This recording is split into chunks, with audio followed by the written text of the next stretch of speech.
turn us on.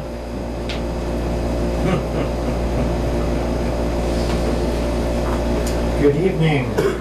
This is the Board of Selectmen meeting, Thursday, July 12, 2018 at 7 o'clock. First up, we have an appointment of a new Human Services Director. Mary Beth Bernard, would you please join us? Hi, good evening. Good to see you. Welcome. Thank you. Nice to meet you.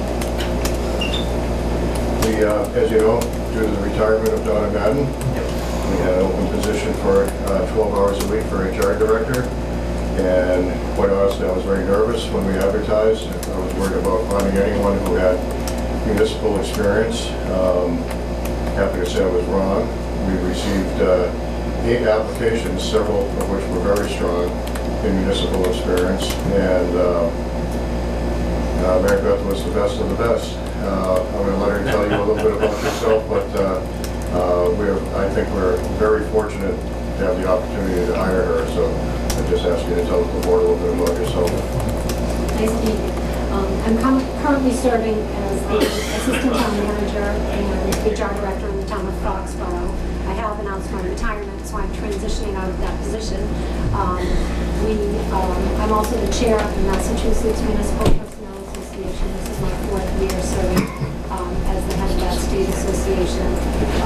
Strongly committed to municipal HR. When this position came up, it was perfect for my retirement plans. I have a son who lives in Stowe with a young child and one on the way tonight. She's in the hospital tonight. So it affords me the opportunity to work a very small schedule, but continue what I love to do, which is municipal government, and then spend time with my grandchildren. So I'm thrilled to be able to stay in the workforce and to serve the town of Bolton. My daughter-in-law grew up here, so I'm familiar with the town. They're still residents now, and I'm thrilled it worked out great. I just appreciate Dawn's patience with as I transition out of the other job and transition into this one. I will be starting Mid-August. upon your approval. I would be starting in mid-August, 1 day a week, and then going to the 12 hours as I transition. Super. No. It'll be a smooth transition, and I'm looking forward to having her on board. But I need to vote of the Board of Selectmen to do that. So. Well, I'll make a motion, unless anyone has any questions, I'll make a motion to approve the hiring of the new Human Resources Director, Mary Beth Bernard. Second. All those in favor say aye. Aye. Welcome. Thank you very much. Congratulations. I'm excited. Yes.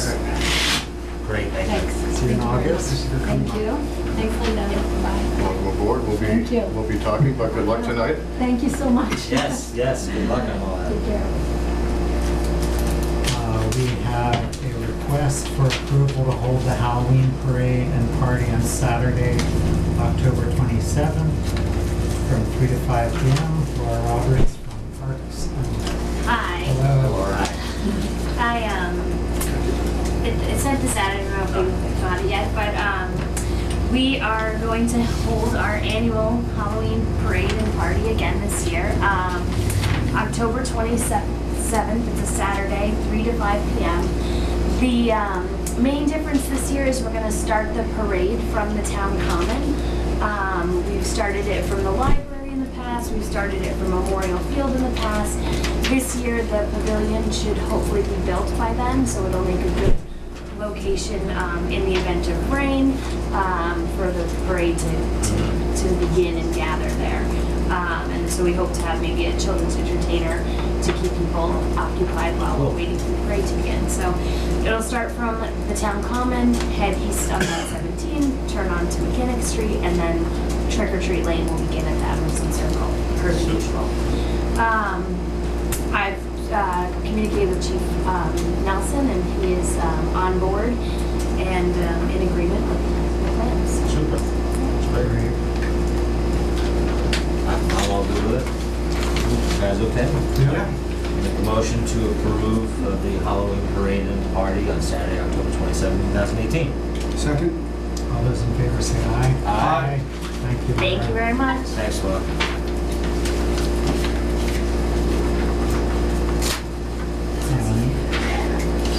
Next, we have a discussion regarding partial road acceptance. We have, I'm sorry, we have this positive spin for ALS Yep. first. Thank you for that. Request for permission to hold the 2017 positive spin for ALS bike ride fundraiser on Sunday, September 23rd. Mike Farraker, are you here? Mike, We're not anticipating that tonight. he was not able to make it tonight, but he was hoping that the board would consider his request. They have been doing this for a number of years now, and there hasn't been any issues. And I'm assuming, I think I saw that she's okay with all this. Yes, he did. I'm fine with it too, so unless there are any questions, I'll make a motion that we approve and hold the 2018 positive spin for ALS bike ride fundraiser on Sunday, September 23rd, 2018. Second? All those in favor say aye. Aye. Okay, cool. Next, discussion regarding partial road acceptance for Century Mill Estates.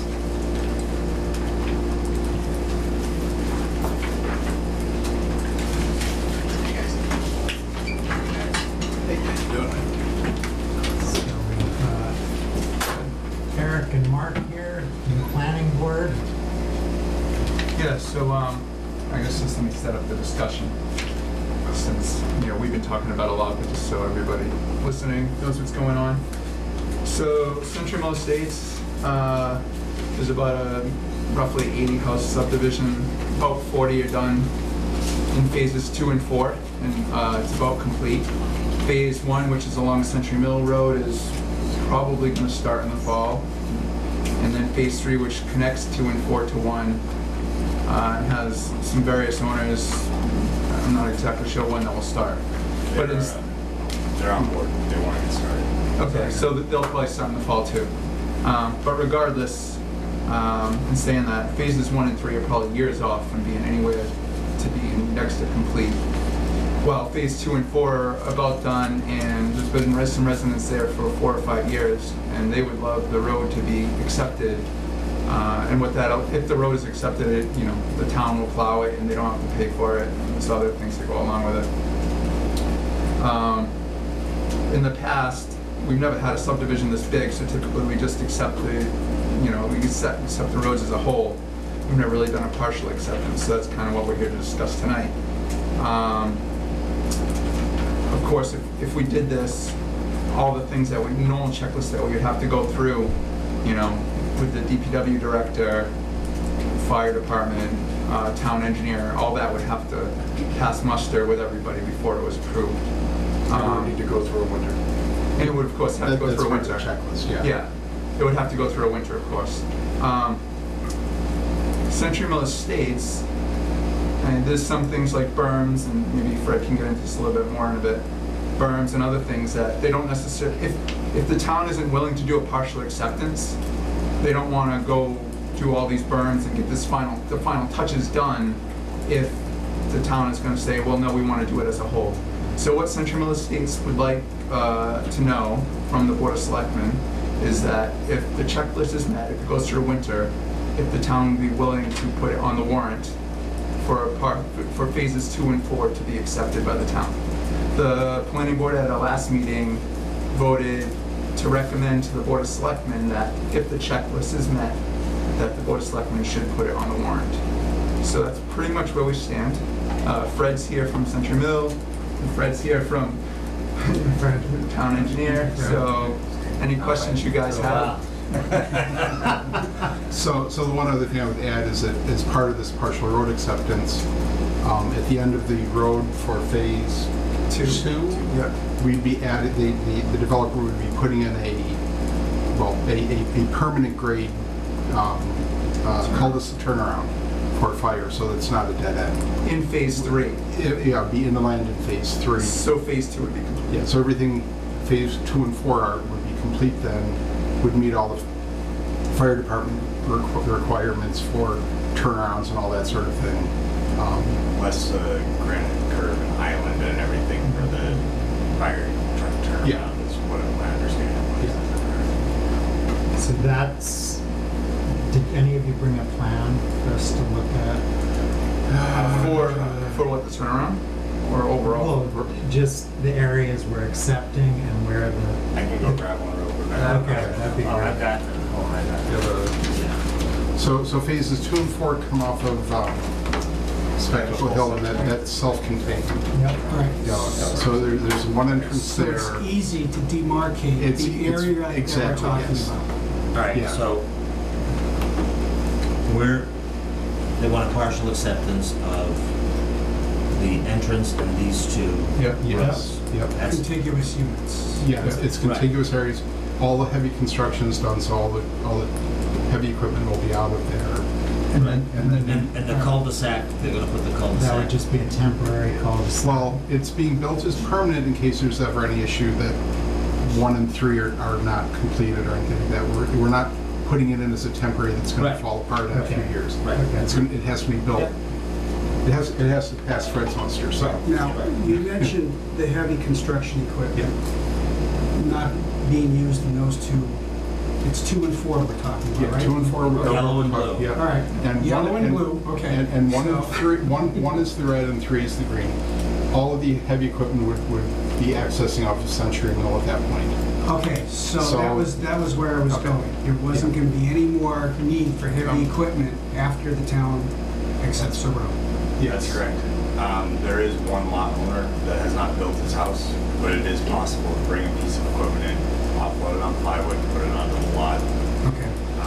But he has no intention of building it anytime soon. He bought it, and it's been sitting for years, so. And what's the definition of winter? I mean, well, so roads have to be constructed by November 15th.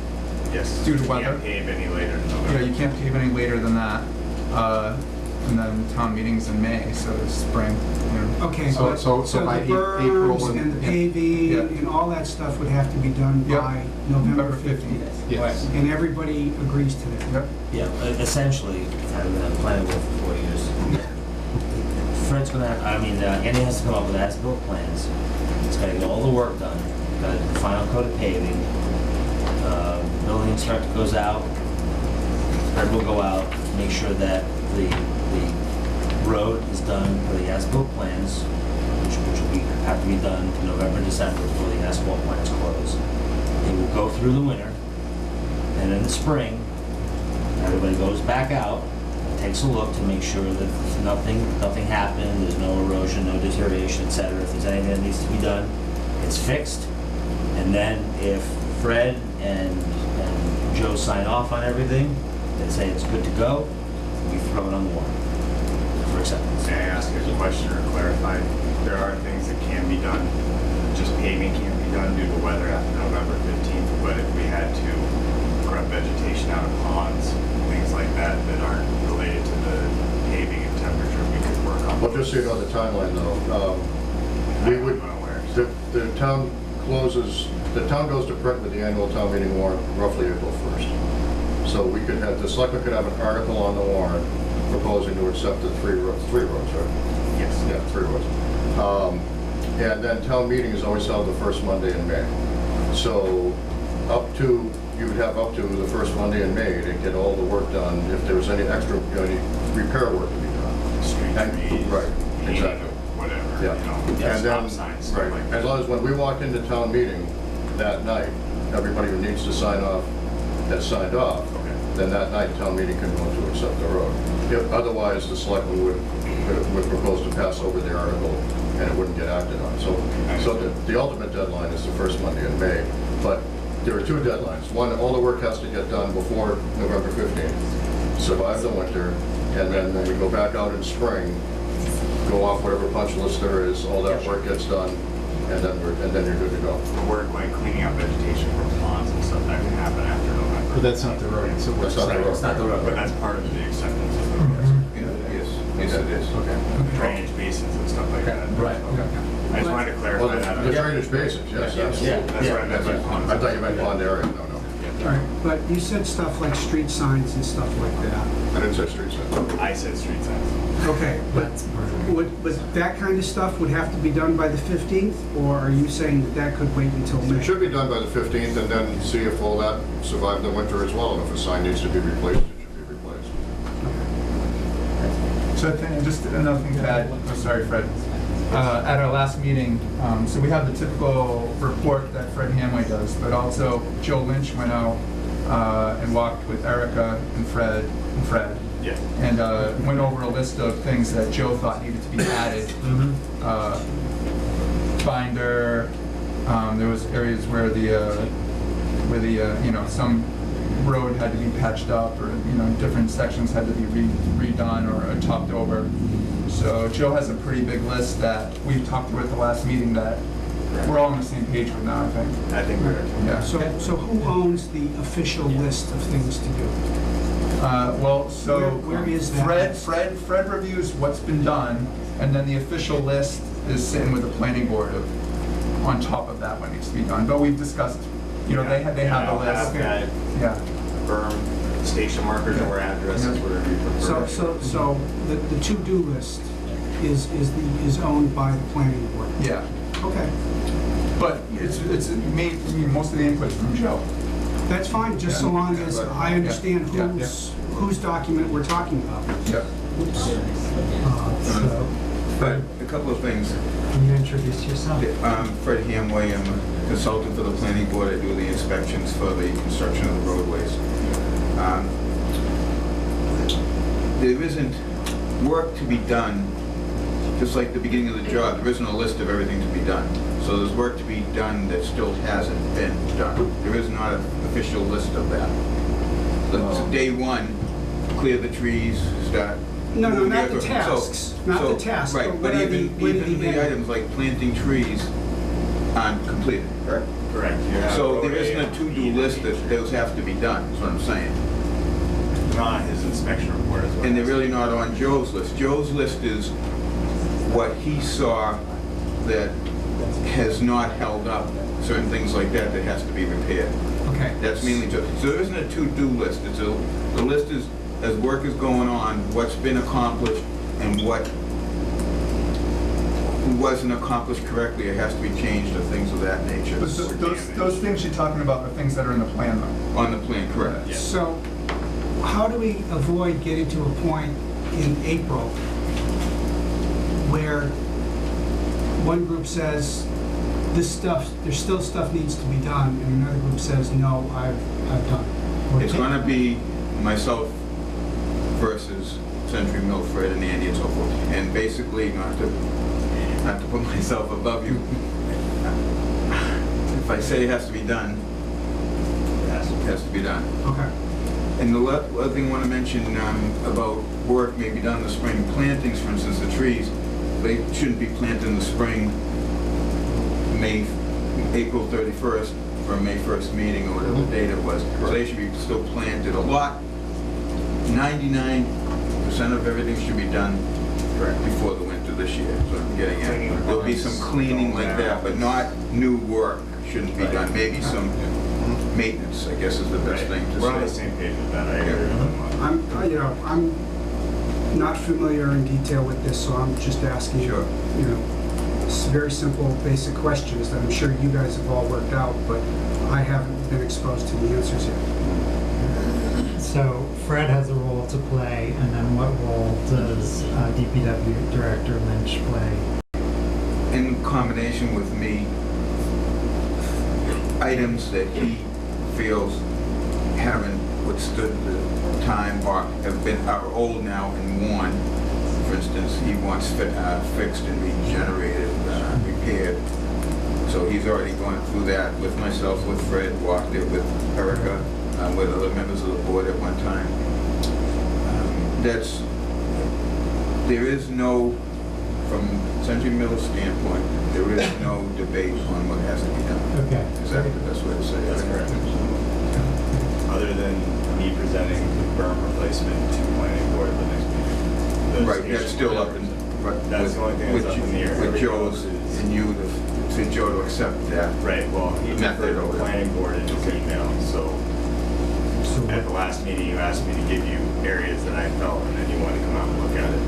I wanted me There are areas of berm that need to be repaired or replaced, and the question is, do we replace the entire section between driveways or a piece of it? or the And- entire subdivision. Or, was the so we're getting a list and we're gonna go and look and decide what level of paint we want to reflect on. So the planning board's gonna do that, or the DPW director? It goes through the planning board It meeting. goes through us, what we would involve. Yeah. I mean, We would involve ultimately, DPW, we would ultimately, involve the Fred. Department of Public Works is gonna be responsible for And yes. maintaining it, so what's important to me is that the DPW director is okay with this, Yeah. that you're not, he's the one who's had Yeah, we've been the working- job. Yes, we've been working with him, and we will Okay. continue to work with him, and he just I mean, said that he this will be, is he will sort be of have involved in the. my confidence, he'll Yeah. have to sign off. I mean, this is a fairly standard process. I think Yeah. we all understand what needs to be done. The only thing we're that isn't changing is standard- It's in phases, not the Right, entire right, subdivision. exactly. That's all we're asking Yeah. for. Yeah. Mr. Chairman, Joe Lynch, just to be clear, there is a meeting of the minds, everybody understands completely, and the only exception being the asphalt where it's gone through several years during construction, it's deteriorated at various levels. Some of it's cosmetic, and I'm going to defer to anyone. The stuff that's failed, I don't think anybody's arguing needs to Nobody's be arguing. replaced. Okay. So that's absolute. Yeah, So it's nobody's a question of the arguing that. cosmetic damage. Brian, you had your hand up? No, I've got my question was answered. Okay. Your John identifiers? Ballots, Center Circle, Century Mill, 21 Center Circle. It's been a handful of letters I know are also presented, so I know you guys probably already got some feedback from the neighborhood.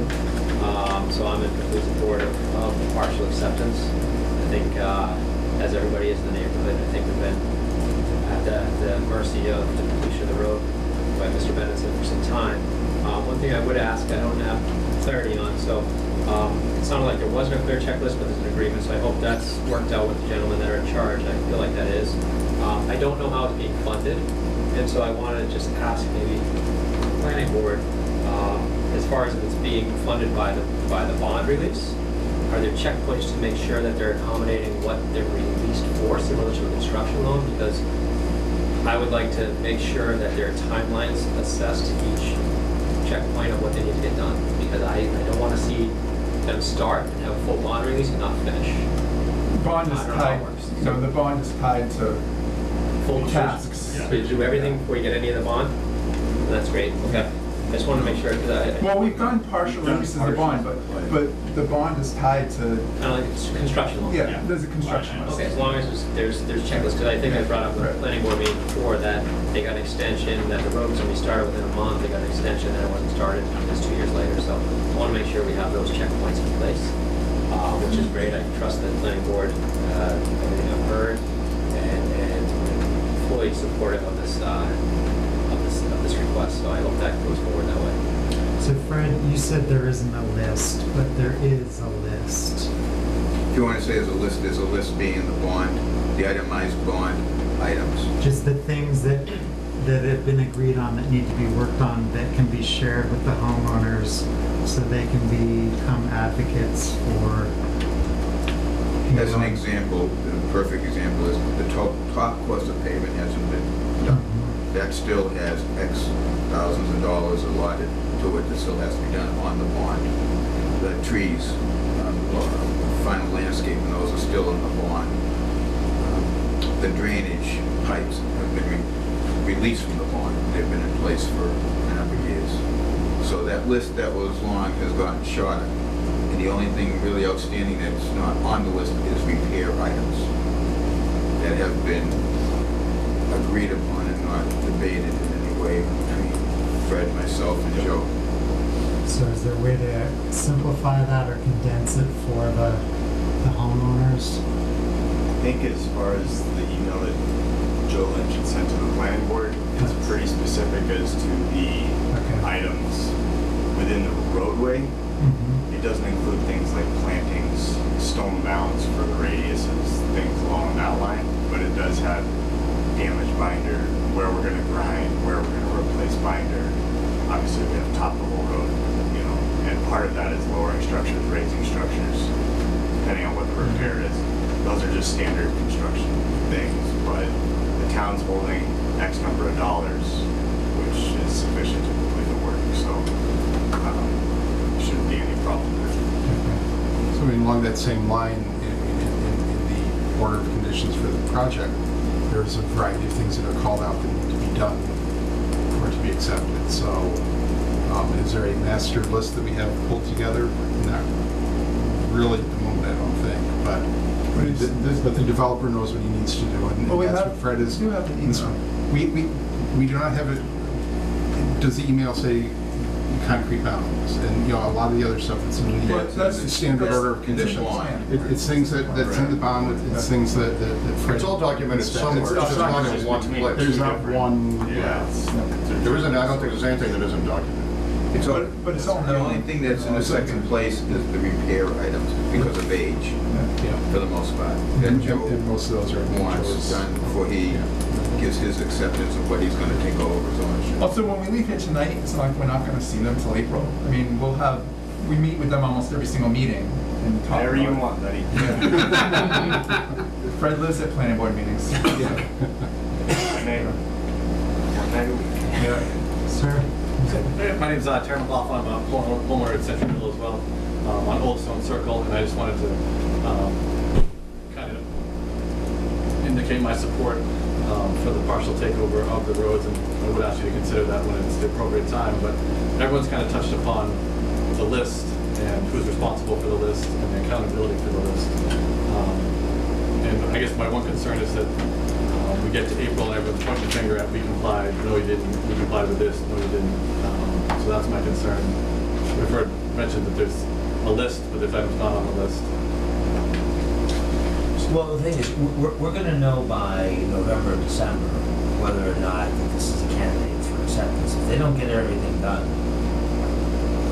or the vast majority of what they need to be done, including review the as-built plans, the top coat, and everything else, we're done.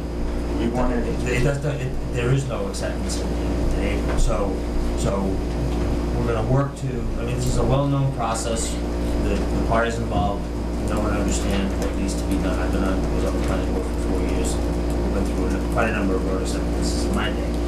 So I think, they're gonna be in constant communication, they're gonna go through the checklist, they're gonna work towards this. They have to be done, almost done with the exceptions of pulling the muck out of the drain. Right. By November, December, when the asphalt plants shut down. And then it's essentially, it's done. We just see what Mother Nature does to the road between November and March and April. We take another look. It looks fine, it's great. If something needs to be adjusted, they adjust it. These guys will let us know everything's good to go. And, it'll be on the warrant, and we'll either leave it on the warrant or we'll pass over.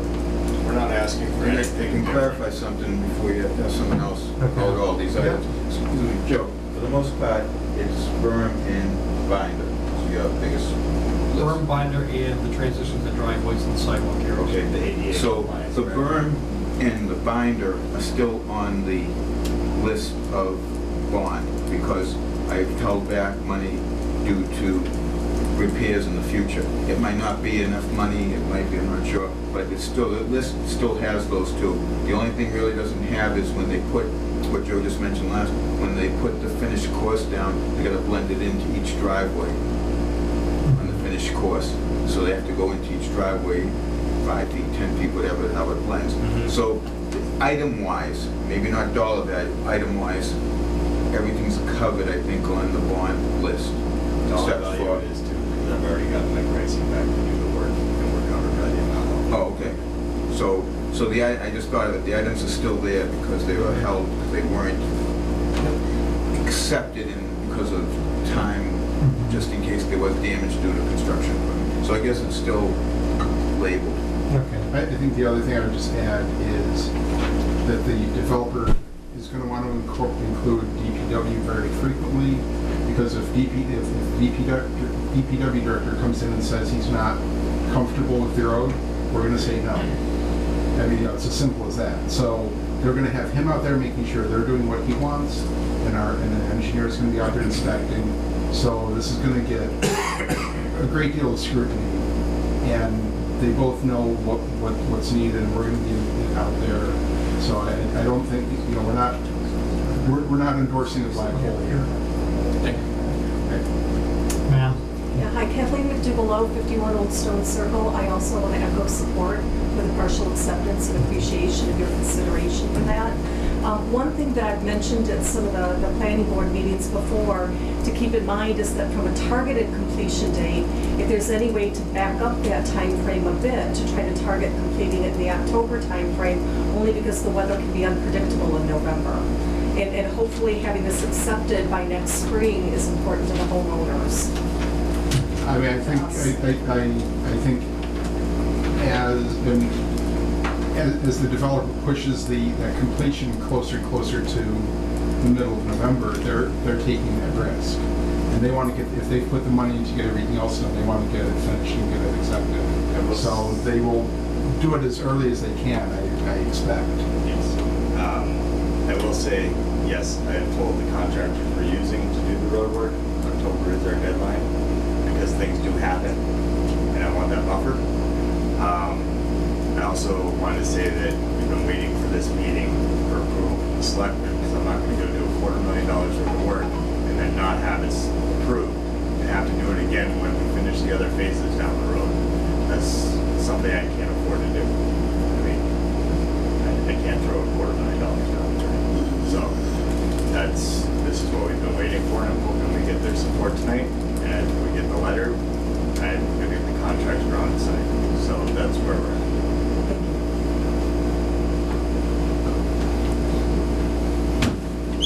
Well, I'm in favor of partial acceptance. I don't see why we shouldn't. So if there aren't any further questions, I'll make a motion that we approve a partial acceptance of the Century Mill roads in phases 2 and 4. And for that acceptance to be put on the 2019 annual town meeting, assuming work is done. I'll second that.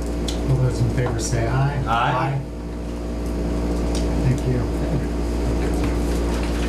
very much. Staying for more? Staying for more punishment?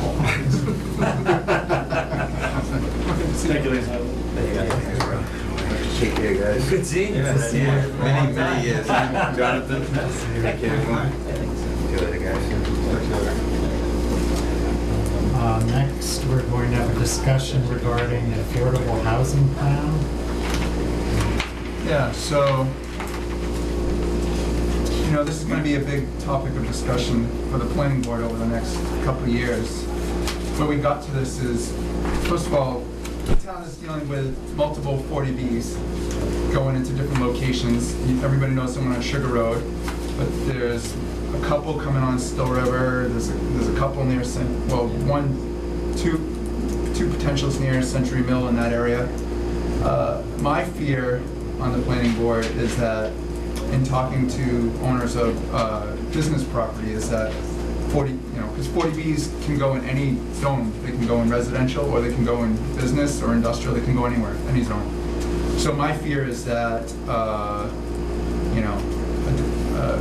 business property owner can't find a business or can't develop a business, so they just let a 40B go in, and then we lose that property to business forever. So, as a town, and this will come up in the master plan discussion as well, we are at 3% affordable, and we need to be at 10% to have control over 40Bs. Not many towns are at 10%, but the problem that Bolton has is we've stagnated pretty much. In 2003, a housing production plan was created to show how over the next 5 to 10 years we would get to 10%, and we're pretty much in the same place. So, a housing production plan needs to be created to say how we're going to increase our amount of affordable housing. What's good about having the plan is we don't necessarily need to get to 10%, but if we have a plan and we're working along this plan, and we're hitting goals that we set in this plan, if say a giant 300 unit 40B wants to come into one of the business properties, but over the past year, we said, well, we're going to get 0.5% more affordable. We could delay, the state will allow us, the state will say, okay, well, you're working towards this plan, so you could delay that 40B Or if you have 1%, you can delay it, that was 1 year, you could delay it 2 years. So having this housing production plan will be a great tool to help us, to make 40Bs more friendly to the town in areas that we prefer them to be. But in saying that, the planning board, has to really get on the ball and create some bylaws that will generate affordable housing. So the planning board will be working on that. When I started bringing up the housing production plan, Doug Story, who was on the planning board for many years and who was on the Affordable Housing Trust, I don't think, he's not anymore.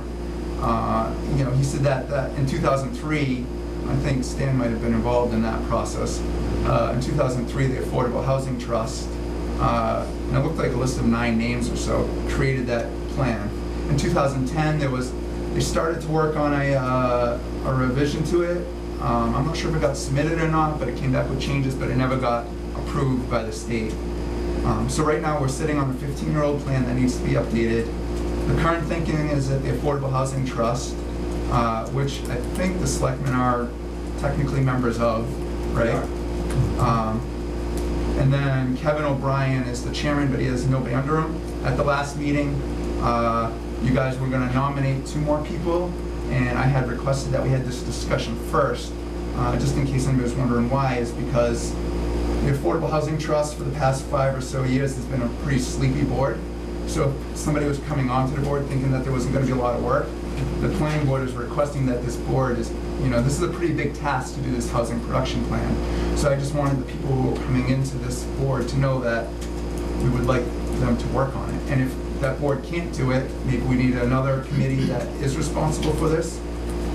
I'm not sure the planning board has the cycles by themselves to do it, so we would need some type of group of people to do it, because it is a very big task. I mean, you probably know because you were on it. I mean, you have to talk about the inventory that we have, what 40B developments are there, what subdivisions are there, the direction the town is going in housing, and then you have to, say, well, how are you going to get to affordable? And I talked about whether we have, senior housing or, the best way, the easiest way to increase that percentage would be to be some type of apartment building. People in Bolton, I don't know how that would fit in the master plan if people would want it, but that's 100% affordable, to have an apartment building. Yes, it is, and as a matter of fact, off of Sugar Road, there was a proposal for a 300 or 400 unit apartment building the town didn't want. Right. So that would have taken care of the whole situation. We Yeah. also had down by the Toth property, wanted to do a 2-family, affordable 2-family, and there was a lot of opposition. So I think it's all well and good for us to do this, but I think we have to do a much better job of selling it in town. Yeah. Because we have had many missed opportunities where we could have done, and we're not. So this is, so this housing production plan should be working in concert with our next topic, which is the master plan. So again, the master plan and this, we really need to get a wide selection of people, multiple boards, citizens, master plan as well as, past 10 years, a 10-year-old document. So we really need to reassess as a town where we are and where we need to get, and this affordable housing is going to be an issue. As we can see, 40Bs are popping up all over town now. Planning board gets, emails all the time saying, how could you allow, this development? So we have no control over it because it's a 40B. And if we don't create some bylaws that allow some affordable, they're just going to keep coming, and they're going to go in business properties, and we're not going to help our affordable, and the taxes are going to continue to go up, and farms aren't going to be able to keep it. So it's like, if you want, it's a whole story of what we want to keep. If we want the farms and we want open spaces, we have to bite the bullet in some areas and create some affordable housing or create some apartments or some type of denser living in a selected area, but it's all part of the overall plan. So to narrow it back down, I just wanted to talk about this affordable housing, the housing production plan.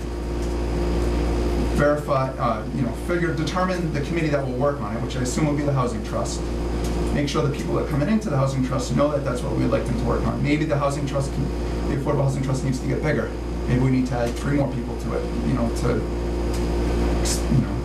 expand the cycles. Well, I mean, one of the issues that I think is very important is, so we have developments like Century Mill, and they have to dedicate a lot or pay money in lieu of that lot for affordable housing. And so we've been accepting cash payments instead of the lot, and that could be something that the planning board looks into changing. Like, we need 2-family houses within existing developments, because otherwise it's just not going to happen. Well, I mean, we've done this in the past. We did it with Bolton Woods Way. We could take that money and we can buy down another unit. The town could take that money and say, take Bolton Woods property and turn it into an affordable unit. So that particular unit in perpetuity would be affordable, so we can buy it down. We could take that money and do it in other locations. As long as we're getting the money, the worth, of what an affordable unit would be. It's just, you need to take that money, which is sitting in an account, not going anywhere, and do something with it. But it's been hard to do something with it, because I think you just brought up, they talked about putting a duplex near Houghton, but the neighbors weren't a fan of that. I just think they have to be built as part of the development. So on Sugar Road, Okay, they're within that. Yeah. It's getting into planning board area. No, and I think it dovetails well with updating the master plan, because there's an affordable housing component in the master plan as well. So this is a good time. So we'll move on to a discussion regarding the Can I ask master. a question? Oh, sure, Kevin. Kevin O'Brien, Housing Authority, and formerly on the Housing Trust. I just learned my term expired a couple of weeks ago, so if you want me to do any of this, I have to read it. Raise your right hand. First of all, I point out that the Housing Trust did not work on the 2003 housing plan. Housing Trust didn't exist. The Housing Authority did work on it with the planning board.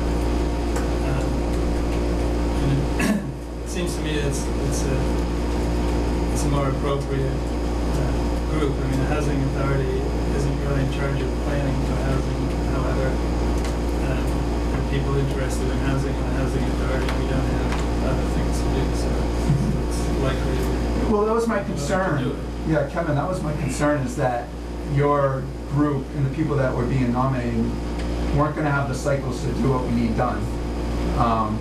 So that's kind of why that's why that was my main purpose in saying I want to have this discussion before those guys get nominated, was to understand where the work's going to be done. And I originally thought maybe the planning board would do it, but maybe we need a committee under the planning board or something. Well, that's what I was just going to mention, actually. You mentioned adding members to the Housing Trust.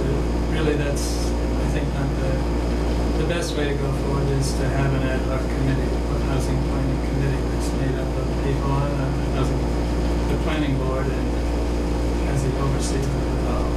And whoever else is interested, regardless of what committee they come from. So I would say that people who are going to be, who have offered to go on the Affordable Housing Partnership, I think they know that there's this desire to address this issue.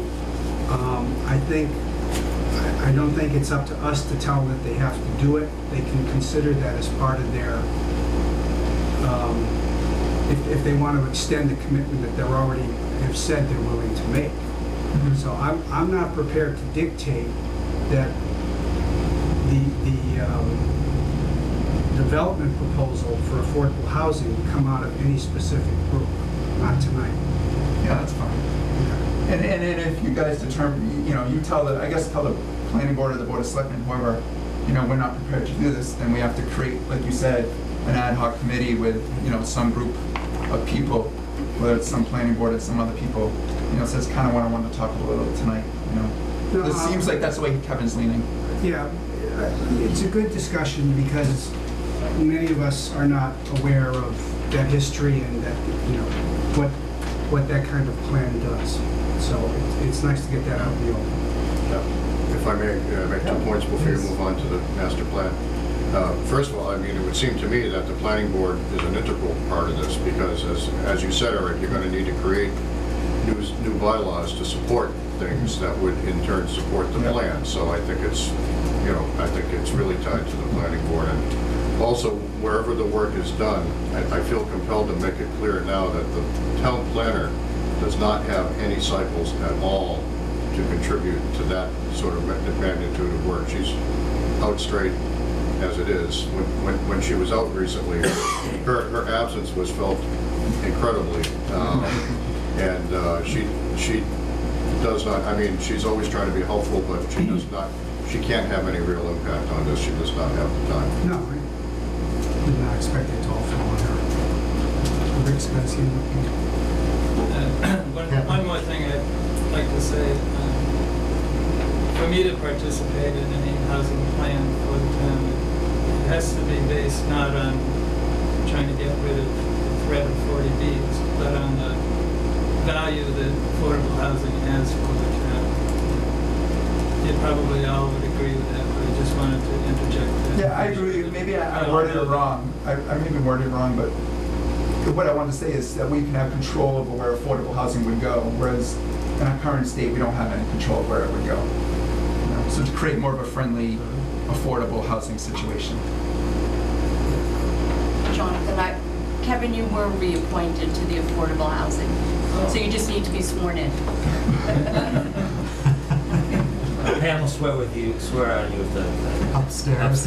She's there right now. And John, for the next discussion, Linda did pull together some historical information of the master planning process with the last time it was done. If the board would find that helpful. Yeah, so why don't we ready to move to a discussion regarding the master plan process? So we, the planning board's been talking about this for the past year now. I think there's been meetings in advisory and I believe Board of Selectmen. But it really is this is really a town-wide commitment, I guess. It's not just the planning board. Same thing what Don was saying with kind of a parallel for in bylaws and stuff. But this is where the town wants to be in the next 10 years. So we need people from all boards. We need citizens from all area or towns. There's so many pieces, whether it's affordable, taxes, parks and rec, land purchases, housing. It's everything. It's everything the town needs to be. So the first step probably is to, put a framework on what the master plan committee would do and probably slots for people on this committee, because you want like a wide range of people. You just don't want, a singular view. You want people with all different viewpoints and different places. People work for the town, people who don't, so that's the first step. I guess maybe the planning board would create that, I don't know, or the Board of Selectmen, I'm not sure. The Board of Selectmen did the appointments last time. Yeah. Right, okay. In terms of, I think what Eric's discussing is laying out the sort of charter for Exactly. the master planning group. Yeah, And not necessarily delegating it, but yeah, right. providing the The charter sort of the to- goals and tasks, the primary goals and tasks of the group. Right, and I mean, this is a multiple year effort. This isn't Right. something that's gonna be done in 1 year or 2 years even probably. So, in looking over old documents, there was a group that worked on a resident survey. There was a group that looked at population demographics and projections. There was a housing task group. There was a water and sewer data collection, land use task group, collection information, municipal facilities, services, and transportation. So that's just like, and I think each one of those groups was 3 or 4 people Yeah, coming up with a report. So, we do need to advertise and hopefully get, like a group of 16 people, it seems like we're more. I think Eric's point about, let's lay out what the long-term vision is, the whole vision. Yeah, the Track charter. people that way. Yeah. So is the planning board willing to take that on? I think we're able to create, What do you mean, lay out the vision? no, so just a charter for what this master plan committee would do. I mean, so we could kind of draft a charter, I Right. guess, you know, but then, you know, the Board of Selectmen would ultimately approve the charter, create the committee, fill the spots.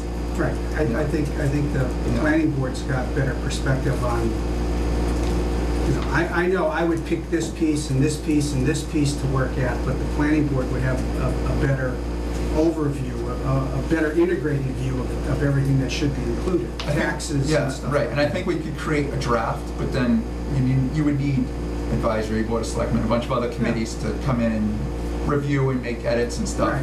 And I- And just the charter alone is gonna be a lot of work, you know? Right, right. I think this might be an opportunity to contact the state, Don, and see if there is a consultant that can help us. Because the state's very interested in towns doing these master Good idea. plans. And they, I'm sure, have a template of the areas they'd like to see us assessing. You know, I'm sure they have that. Yeah, for sure. Well, I think before we do that, I mean, I don't know if anyone's read it, but I read the last master plan. I read it today. And I think one of the things that we need to do is we need to look at what they created back in 2006 and see if any of the items are still relevant and pertinent. As a matter of fact, there are a number of things that we have accomplished in Yeah, for this sure. master plan. Agricultural preservation bylaw, municipal facilities, talked about a new library and public safety, we've done that. Wastewater solutions, we've done that. We've done a bunch of things, and there's some things that we haven't done. And there may be some things we may want to change. It was talking significantly about buying land.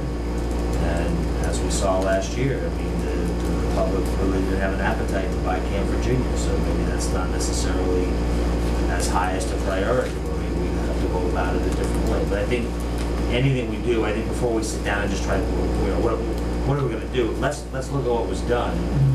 Let's see if any of the stuff hasn't been done and should be done, or the areas are good. Because in the beginning of the master plan, it talks a lot about demographic information and a lot of the stuff that we talked about. But I mean, there are some very interesting goals in the plan, and are those goals still relevant now as opposed to when they were back in 2006? I mean, but there's some things that need to be expanded on, like you said, waste treatment. And we did what we needed to do for municipal and for schools. But one thing we need to think about for the next 10 to 20 years is Main Street's septic system, but also, in talking to Bolton Office Park, Condyne, they have a lot, they would love to do a lot with that property, but they're already at pretty much their 10,000 gallon max capacity, before they need a sewage treatment plant. So I'm not saying we would want to do this, but do we as a town want to add some infrastructure, to build upon for the next 20 years? So that's like, some type of topic that would be talked about. Whether we don't want to do it, or whether we do want to put the upfront work and cost into it to, add whatever we want to add. So I mean, it's just a huge thing. That's something that Stowe's doing right now in their business district. Right. Great. So that's a start. So are there action items coming out of this discussion tonight? I think it's just starting to get it out in the open and talk about. I think Read the last version. Read the 2006 version. That's the action plan. Well, and also I think It's not going to be on Netflix soon or anything like that. I think what I'm hearing is somebody needs to push it forward and take an initial crack at a charter. So maybe over the next couple of months, the planning board could take the first crack at it, and then, give it to either Board of Selectmen or advisory or some other committee to just, somebody needs to get the ball rolling, or it's just not gonna not happen, so. So I guess the action is on the planning board to Well, I push it down the will hill. do my part, and I will read the master plan. And then, I mean, if you wanted, we could advertise for a subcommittee that drafts that, I mean, that would be good too. So would it be helpful if on the next agenda, for August 23rd, we revisit this topic and do a check-in and see where we Or are? could we also While we add have the master plan. something about, figuring out where that housing production plan is gonna do, where it's gonna happen, maybe we need to create a committee for that too. Put both topics back on the Yeah. 23rd. Yeah. But yeah, that was part of the original one. There was a housing task group. It was part of the Yeah. original master plan, so Yeah, so, that could just be folded into. I mean, this that group could be process. responsible for the housing production plan, and then also the master, that part of it in the master plan.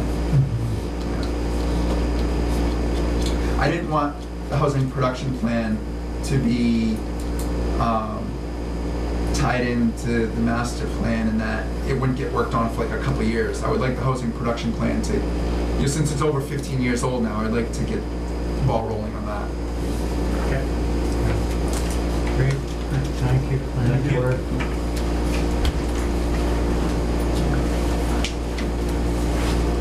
So we have a presentation and discussion regarding updates to the Bolton Hazard Mitigation Plan. Yes.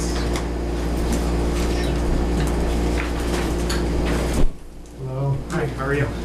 Bob. Joe. Joe. Jonathan. Good to see you guys again. Martin Pillsbury.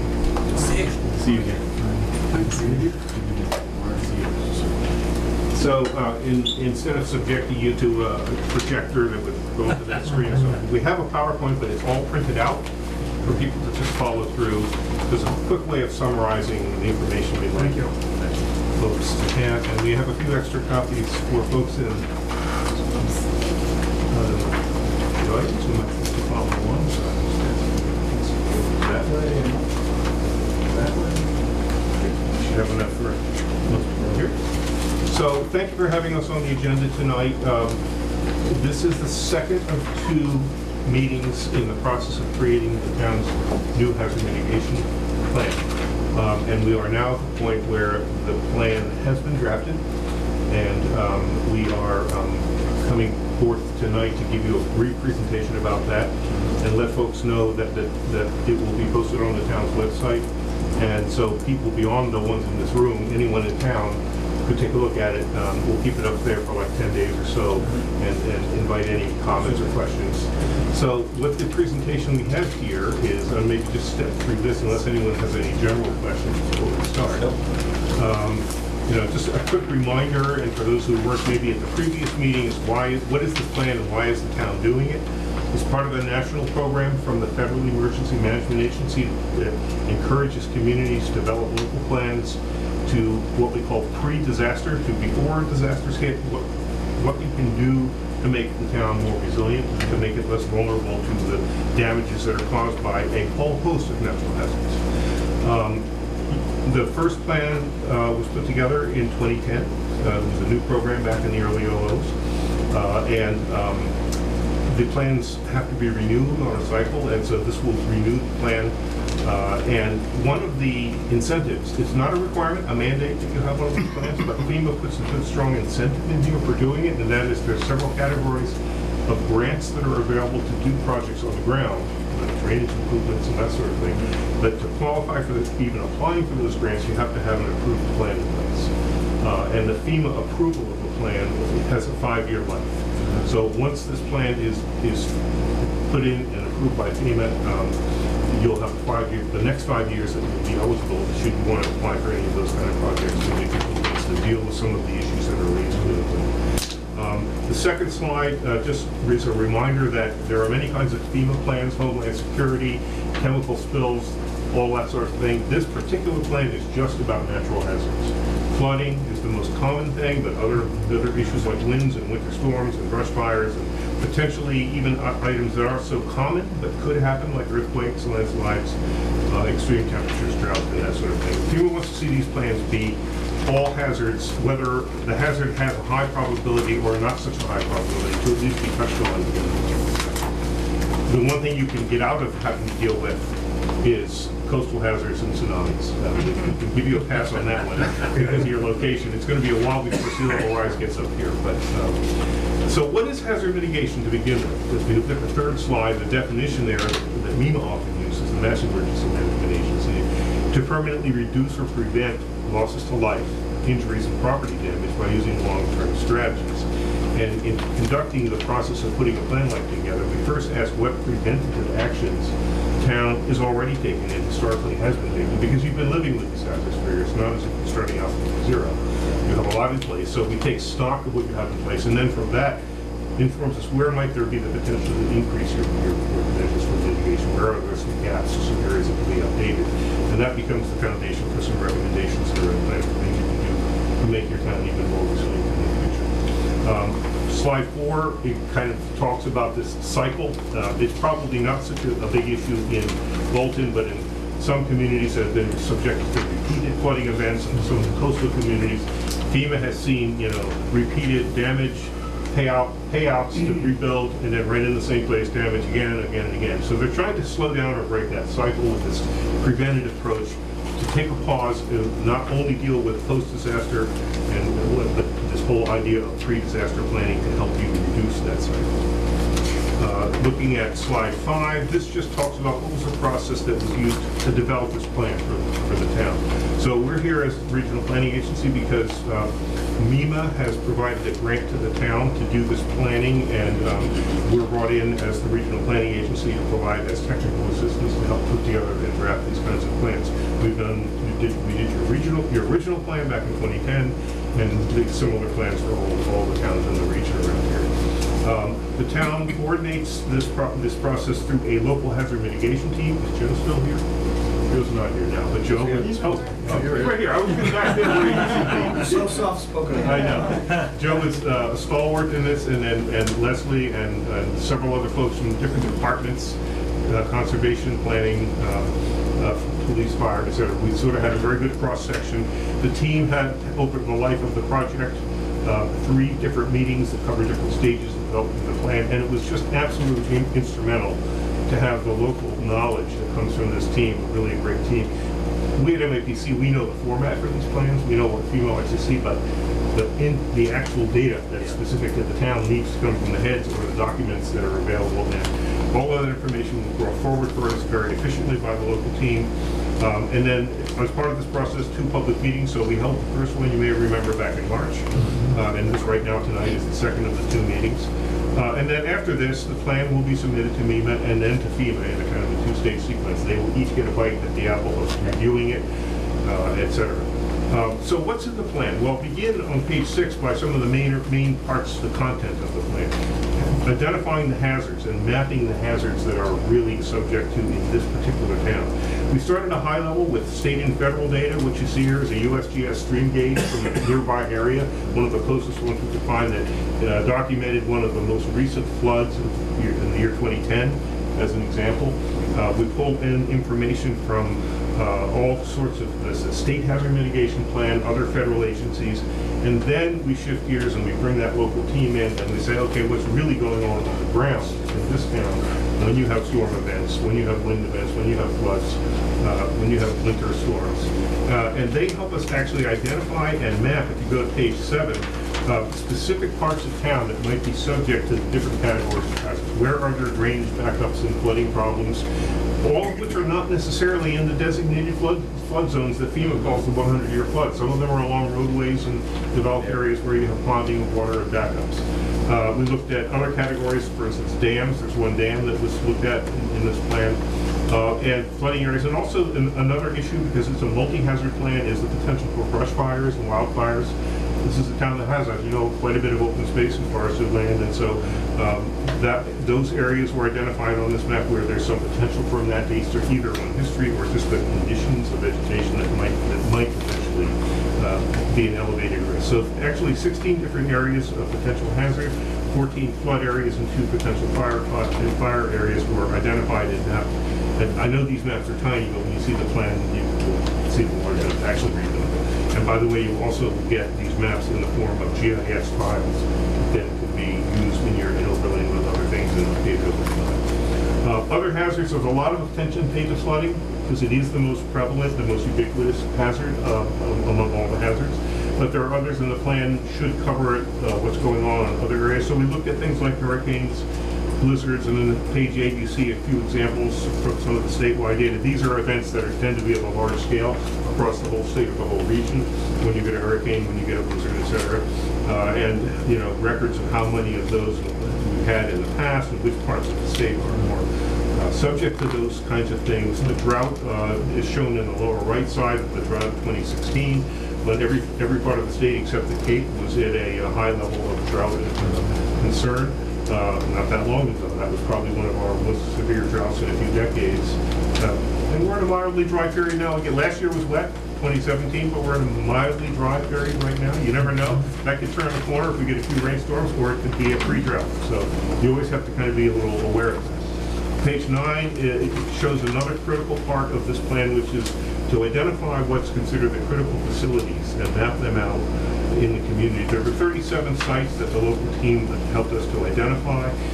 They include a mixture of different kinds of sites, disaster response sites, like where you have your capacity for fire and police, emergency management facilities, public works facilities, and then on the other side of the coin, sites that might require assistance during emergencies, like things like elderly homes and that sort of thing, places of assembly and critical infrastructure like pumps, communications, dams, that sort of thing. So they're all listed out.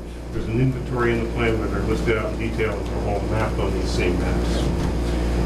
Page 10 shows this is just an exercise we conduct. It's actually part of what FEMA requires in these plans to estimate, and I will underline the word estimate, the potential financial damages of some large-scale disasters. And so this uses computer programs that FEMA has developed on a national scale. So for that reason, I wouldn't take these numbers exactly to the bank because they're kind of broad brush. But they give you an order of magnitude. They give you a feel for how significant hurricanes of either a 100 or 500 year magnitude, earthquakes of magnitude 5 to 7, or flooding of a 100-year flood of a 500 year. The financial, you can see the ranges of, they're all pretty big numbers, especially in the earthquakes. Now, that being said, there's virtually no chance you're going to get a magnitude 7 earthquake here. Given our geology, there's probably not much chance you're going to get a 5. There are a few earthquakes around. You don't feel them very much. Once in a while, they're in the order of 1.5 to 2 on the scale, usually. But you know, if you look back a few hundred years, there have been a few larger ones in New England. Back in the 1700s, there was a big one off of Rockport, and they felt it all over the East Coast. So we could get maybe not a 5 or 7, but bigger than the ones we're normally used to. So it's just the idea that even some of these hazards, not being frequent, not being a high chance of happening, or not a 0 chance of happening. So Wachusett Reservoir Dam is basically on a fault. Yeah, so there's lots of things to think about. What's downstream from that dam? Well, the Nashua River and all the floodplains off the Nashua River. Right, which includes part of this dam. It does. Yeah, that's right. So yeah, these are things you don't think about every day. You don't need to think about them every day, but it's a chance in a plan like this to actually put all these categories of hazards together and think about them all listed. So then, when you look at page 11, then we start to say, okay, well, what are the mitigation strategies? And again, what do you have in place now? And then from there, what are the gaps or the areas that could be strengthened? Page 12 is a real quick sort of checklist of all the things that are in place already in the town. Some of them are referring to state regulations that govern things, like the state building code and the DCR dam regulations. So not all of this are town regulations, but some of them might be, like your floodplain zoning and wetlands regulations and things like that. So it's a mixture of things, but they cover, you can see the different categories of hazards are covered by quite a few different areas. That being said, if you move to channel page 13 and 14, this then is the checklist of additional mitigation measures that the committee came up with to recommend, and so this is kind of the heart of the plan. These are the plan's recommendations. They're spelled out in a little more detail in the plan itself, but for the purposes of summarizing, I put in here the flood mitigation measures and a couple of the others, winter and brush fire and drought. There's a few others in the plan itself. By the way, we have copies of the whole plan here, right? We'll send it. Yeah, we can Yeah. forward it along. Yeah, right. So we will be forwarding it, so you can put it up on the website, if Yes. nothing else, and then it can also be, shared with folks by email and printed out, or whatever. So these are, so for each of these measures, we have a little more information in the plan as to a time frame over the next 5 years, because it's a 5-year plan, and for most of them, an estimated cost. Designating which agency would take the lead. A lot of them might be Public Works, but not all of them. And things of that sort are listed out for each of these measures here. But you see some of these are physical drainage improvements in areas that Joe and others have identified, Golden Run, Workers Mill. There's issues around just, the first one is just get a better handle on what the whole drainage system in the town, and how it functions and where there are problems, to do a sort of a complete inventory of drainage infrastructure. Think of it like an infrastructure system, because it often isn't really thought of that way. And where are the weak spots, and where are the spots that either short-term or longer-term you might need to make some improvements. And then there was the Century Mill Dam. We talked about that. There's some research that's needed about that in terms of ownership, legal responsibility, and what repairs might be needed. And then if there are repairs needed from that assessment, then moving ahead and finding ways to do that. You see a few other measures for winter storms, like the tree maintenance program funding. We thought that could be increased a bit to get ahead of the tree falls that both ice storms and wind storms and that sort of thing can cause. And the main, obviously the main impact there is power outages, but also could be building damages and damages to vehicles and accidents and blockages of roads and that sort of thing as well. Assessing municipal school buildings for snow load capacity for any routes that are flat and that sort of thing. Because we've had some challenging, 2-3 years ago, we had the record amounts of snow, and we had in other towns, we had a few building collapses and roof collapses on flat roofs. So just taking stock, is there anything there that's vulnerable? Looking at brush fires, increasing the education around that, because a lot of that has to do with helping people be more aware of the dangers on their own properties and keeping a buffer and that sort of thing, and handling fire, managing fire. And then drought, we're talking about the idea of researching management practices to conserve water and determine what conditions, under what drought conditions you might actually reduce the scale back outflow watering. So those are just the thrust of the measures. There's a few others with a few more details in the plan, but techniques, I think, is a pretty good picture of that. So that's really pretty much the plan. The last page is just the next steps from this point. So now that we have a draft plan, after we'll leave it open for about 10 days or so. If there's any comments, you folks, anyone here, anyone who goes to the town website, we'll take those into consideration. We'll then turn the draft plan into MEMA. They will review it. If they require any revisions, we'll make those revisions, and then it will go through the same process with FEMA, sequentially, first MEMA, then FEMA. And then once FEMA is satisfied, FEMA holds the ultimate approval authority. This is a federal program. Once FEMA approves the content of the plan, feels it meets all the requirements, they will simply issue what's called an approval pending adoption. And that means that they approve the plan, and that the ultimate approval is pending this board voting to simply adopt the plan. They say we officially adopt this plan. There's literally a one-page certificate that you can vote on, like a resolution to adopt the plan at that point in time, and then they will give you the letter of approval, which formally approves the plan for a 5-year period. Once that's in place, you're eligible for these grants for the next 5 years. So that's the process in a nutshell. I'd say that we could probably expect this FEMA and MEMA approval process over the next few months. We'd probably be at that point of the formal plan approval and the adoption, bringing it back here for an adoption vote, probably in September. That's what I would guess. Super. Great. And I can't say enough about the staff. They're wonderful. Yeah. They've really been so knowledgeable and very generous with their time and information. So Joe, grants, the Century Mill drainage problem, would that be a grant opportunity? So the way the grants would work, first of all, the eligibility is critical. Right now, we're not eligible, so Yep. getting an updated plan approved in place, we would be eligible. And then the grants don't roll out on a regular basis by calendar. They're driven mostly, the hazard mitigation grants are driven by declared disasters. When there's a declared disaster within your county, and the county is eligible for reimbursement for any of those types of disasters, whether it's flooding or tornadoes or hurricanes or whatnot, they then open up hazard mitigation grant program under the federal guidelines. And at that point, being eligible, we can apply for grants. And the ones that are included in your plan stand the greatest chance for approval. No, great work. Laid the groundwork for that next term. That's right, that's right, keep it ahead. That's very good. Super. Thank you. Thank you, Well, thanks for having us tonight. Thank you, Dave. Very good. Yeah, that's good. All kinds of plans, housing production, master plans, hazard plans, right? Plans are us. Very good. Thank you so much. Thank you, gentlemen. Good seeing you. Good Pleasure. night. Take care. Good night now. Sure. Yeah, good night. Thank you, sir. Thank you. Night. So should Joe email that to you? Sure, he can, Okay, and yeah. Leslie and Joe also. Okay, Yeah. perfect. We'll get it posted. Thank you so much. Thank you.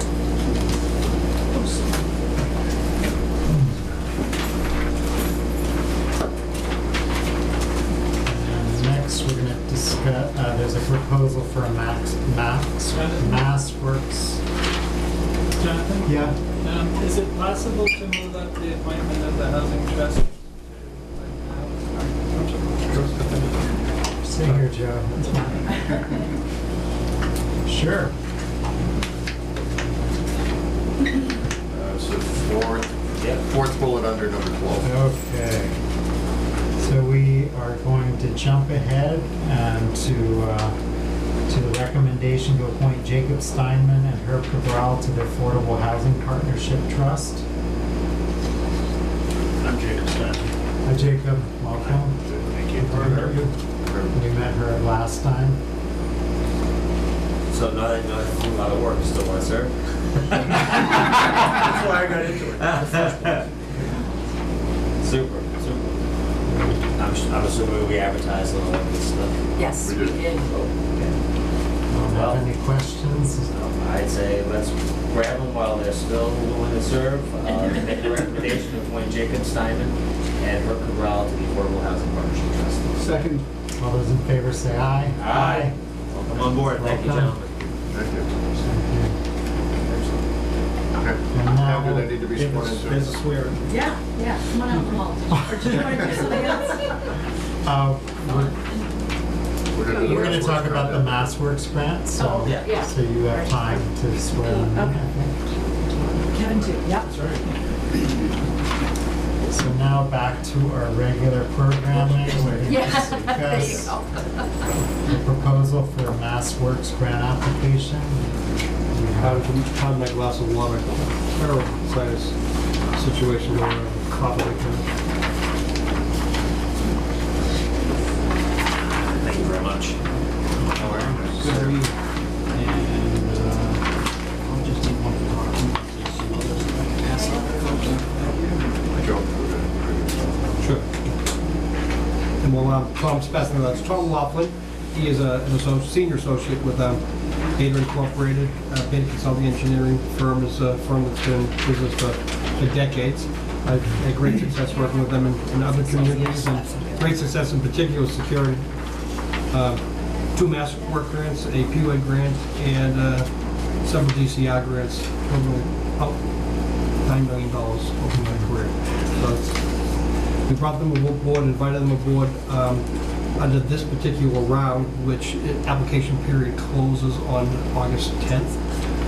We're, as a small community, have historically not really been able to compete for these types of grant opportunities. But under the structure of the small communities program, there's a lesser emphasis on economic development, which Mass grants used to be primarily driven by. It's a lesser extent to that, and it's driven as much by safety improvements and pedestrian movements and whatnot within your roadway infrastructure. So what we've done, and I think you've got 2 pieces of information. One was a memorandum that was issued a couple of days ago, and unfortunately we just handed the drawing out that you may see for the first time. what we've looked at, and everybody in this community, particularly those folks in this room and you folks at the table, know for a fact, the 117 corridor is a concern in many locations, not any one location. And in particular, we, Don and I, and many staff members, and even some of our consultants, we recognize the two most severe probably are the interchange between Green and Forbush Mill, in the vicinity of Classic Pizza in Shelton Regional High School. And then second to that, not on any particular priority, was the intersection at Main and Water. And because of those two situations, you've got situations in morning and afternoon where the traffic backs up in such a way that it prevents gaps in the roadway, which prevents people entering and crossing the road from the north to the south and south to the north, and whatnot. So we thought that the most severe location, and very well might be from many different perspectives, is the Main Street intersection at the high school. The reality is as you dive into the program and you look at it, and we're not saying it's any less significant, what we're saying is that this is a great opportunity where you're going after points. What you're trying to do is hit as many of those targets that give you the highest points. And in doing so, the water intersection drives the greatest number of points. We stand a greater likelihood of getting a really strong application submitted for that location, and hopefully a successful application, as compared to the high school. I thought about it and conferred with our consultants, with Tom and his folks, about putting a dual application in. And let me underscore all of this by saying that in two iterations several years ago, Bolton applied for the intersection at Main Street at 110 down by the Bolton Orchards, and with no success. And in fact, it wasn't a good application, to say the least. It didn't fit the grant. It didn't fit the grant, exactly. Back then, and we learned over time, back then, there's a much stronger emphasis on economic development, and we just didn't fit that criteria. And the key with any grant, and again, I did grant writing for 7 years before I came here, and it's not that one location is any more worthy than another. It's in a particular grant, how does it fit the need? Right. So, contrary to our initial belief that we thought we'd be able to put something competitive at the high school, it turns out that that's not the case. That's not to say at all that that's not something worthy for future consideration. It absolutely is. There's probably under Tier 3, under our Complete Streets program, that's something we might go after. There are other opportunities that will arise, that will fit that program better at that time. So the focus then became, looking at the water intersection. We have a lot of issues there. Principally, the great thing is we've got layout. What we own out there for right-of-way is a 60-foot wide right-of-way. And we have the ability to work within that confines and fit what would need to be done out there without any land takings. Area points on the grant. You don't have to acquire land. You control the land. The fact that the town has made investment in it on a community fashion, huge investment in the common, a community area, we get points for that.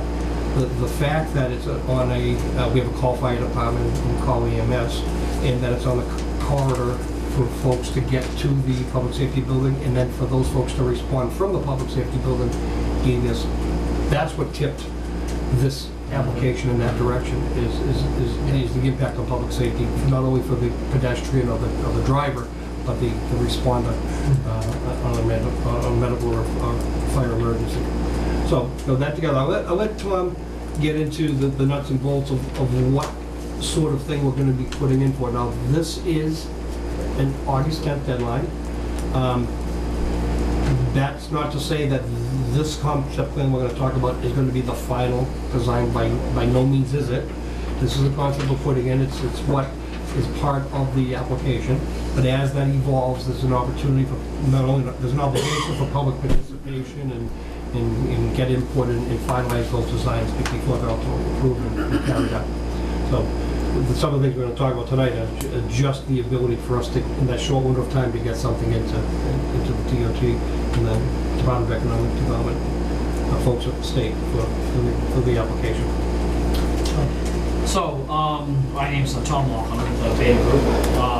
As Joe had said, the location, when I looked at both of them, I really felt this one provided that strongest opportunity with the public safety building and the investment you made there, and being so close that those vehicles, I haven't seen a fire truck or ambulance or police try to respond yet, but I know myself sitting here or even pulling into here and trying to get out, it takes the goodwill of someone on Route 117 to stop and let you out. And that doesn't happen very often. Well, it doesn't, no, but you know, it does, it's happened every time I've come. I've had to wait a little while, Yeah. but even just 5 minutes before I came up to the meeting here tonight at 7:30, there was enough traffic where it was not a smart move to come out and try to come into 117.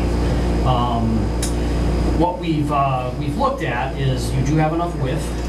There could be some areas right now that might appear to be someone's lawn, like any roadway job, where the layout may extend up onto what is being right now maintained by one of your neighbors and stuff.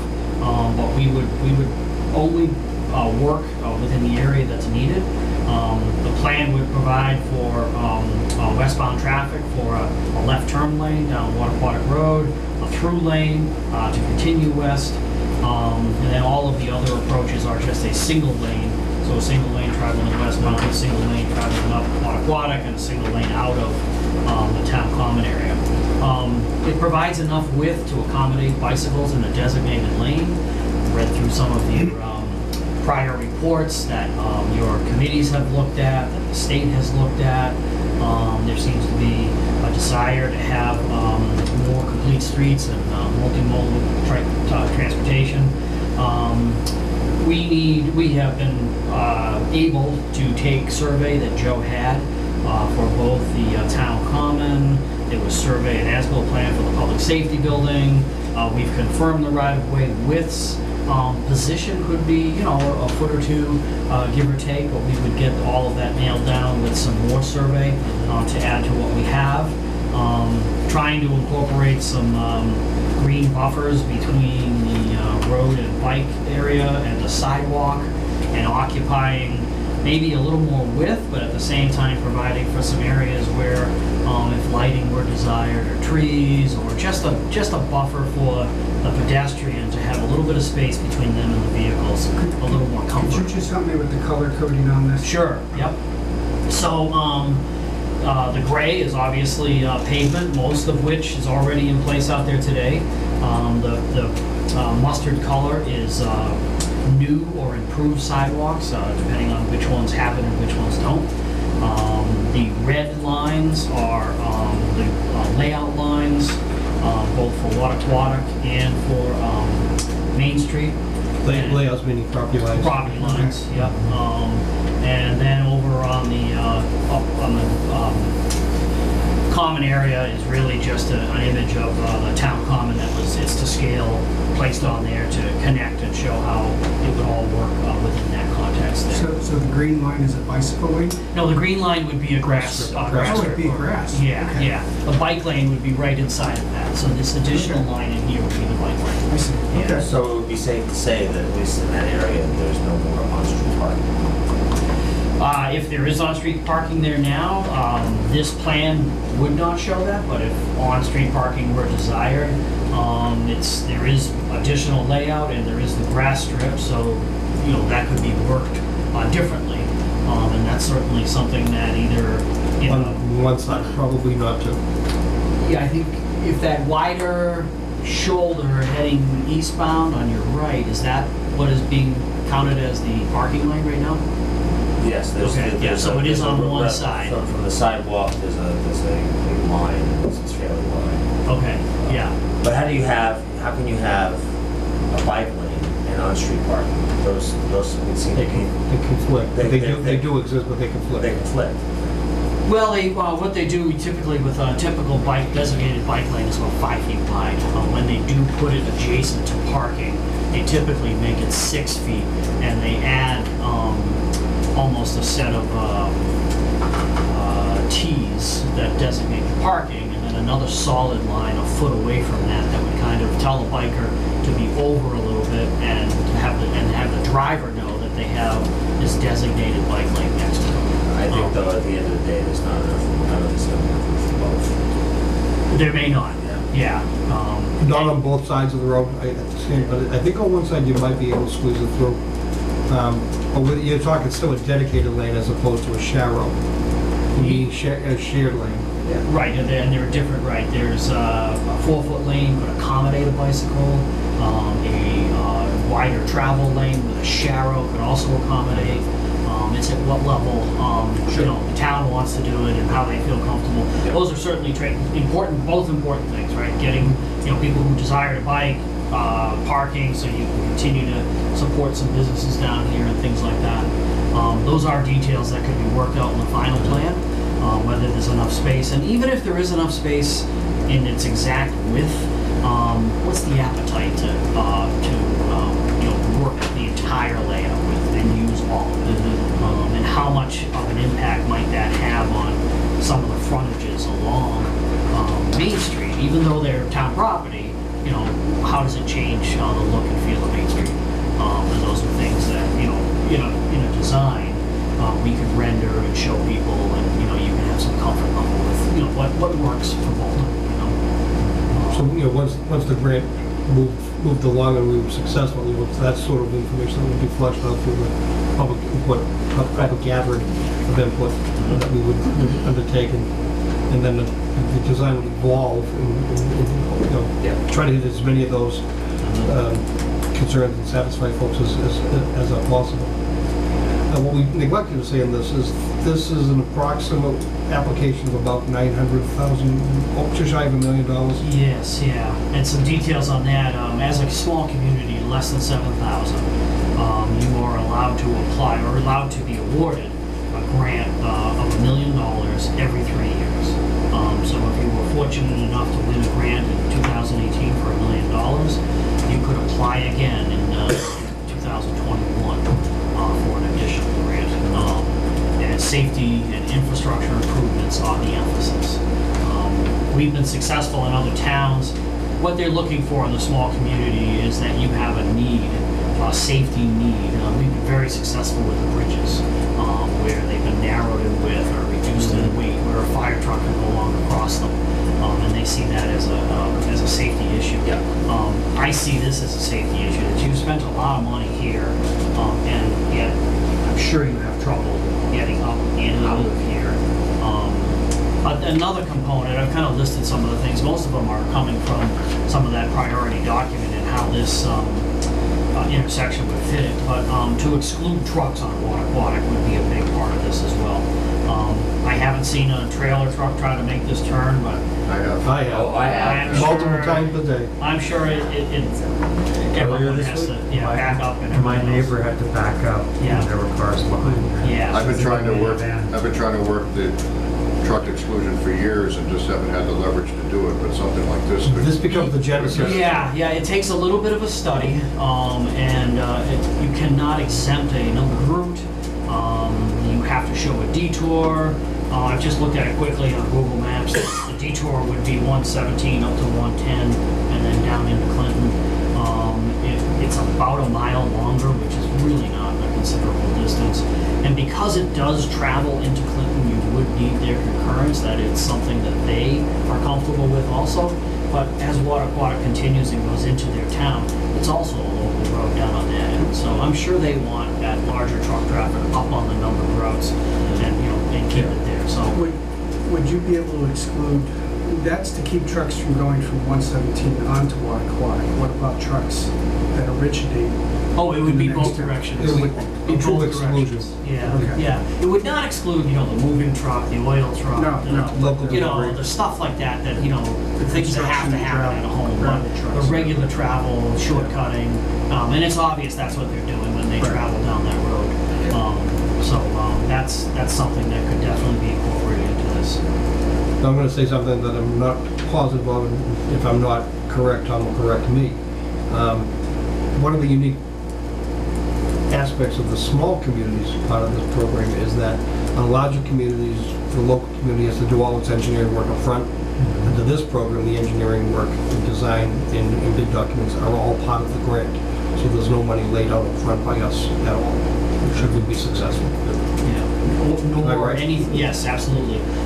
In the prior applications, you know, when we work with the community on this type of thing, we try to include a concept plan, give someone a picture, tell them a story about what we're trying to do. That prior application did not have that. I'm not saying that's not the reason. That's the reason it didn't happen, but as much of a story as you could tell here about why it's so important. And I think we might even try to change the scale here, or knock off some of this portion, slide this up, and actually physically show the proximity of the safety building, so that people really get a picture of where this is. Plus, you've got another sporting facility up there. Yeah, some walking traffic, add some notes and things, you know, that when we can put a dollar amount on the investments made. We can, you know, talk about the traffic counts along the roadway. You have a report from MassDOT that went over the, you know, the issues along 117 and stuff like that. And also getting letters from different public officials, police and fire, you know, the school departments, anyone that has you know, issues or concerns, some of the businesses, if their employees have difficulty commuting and getting here, things like that. All of that helps to tell the story about how this helps.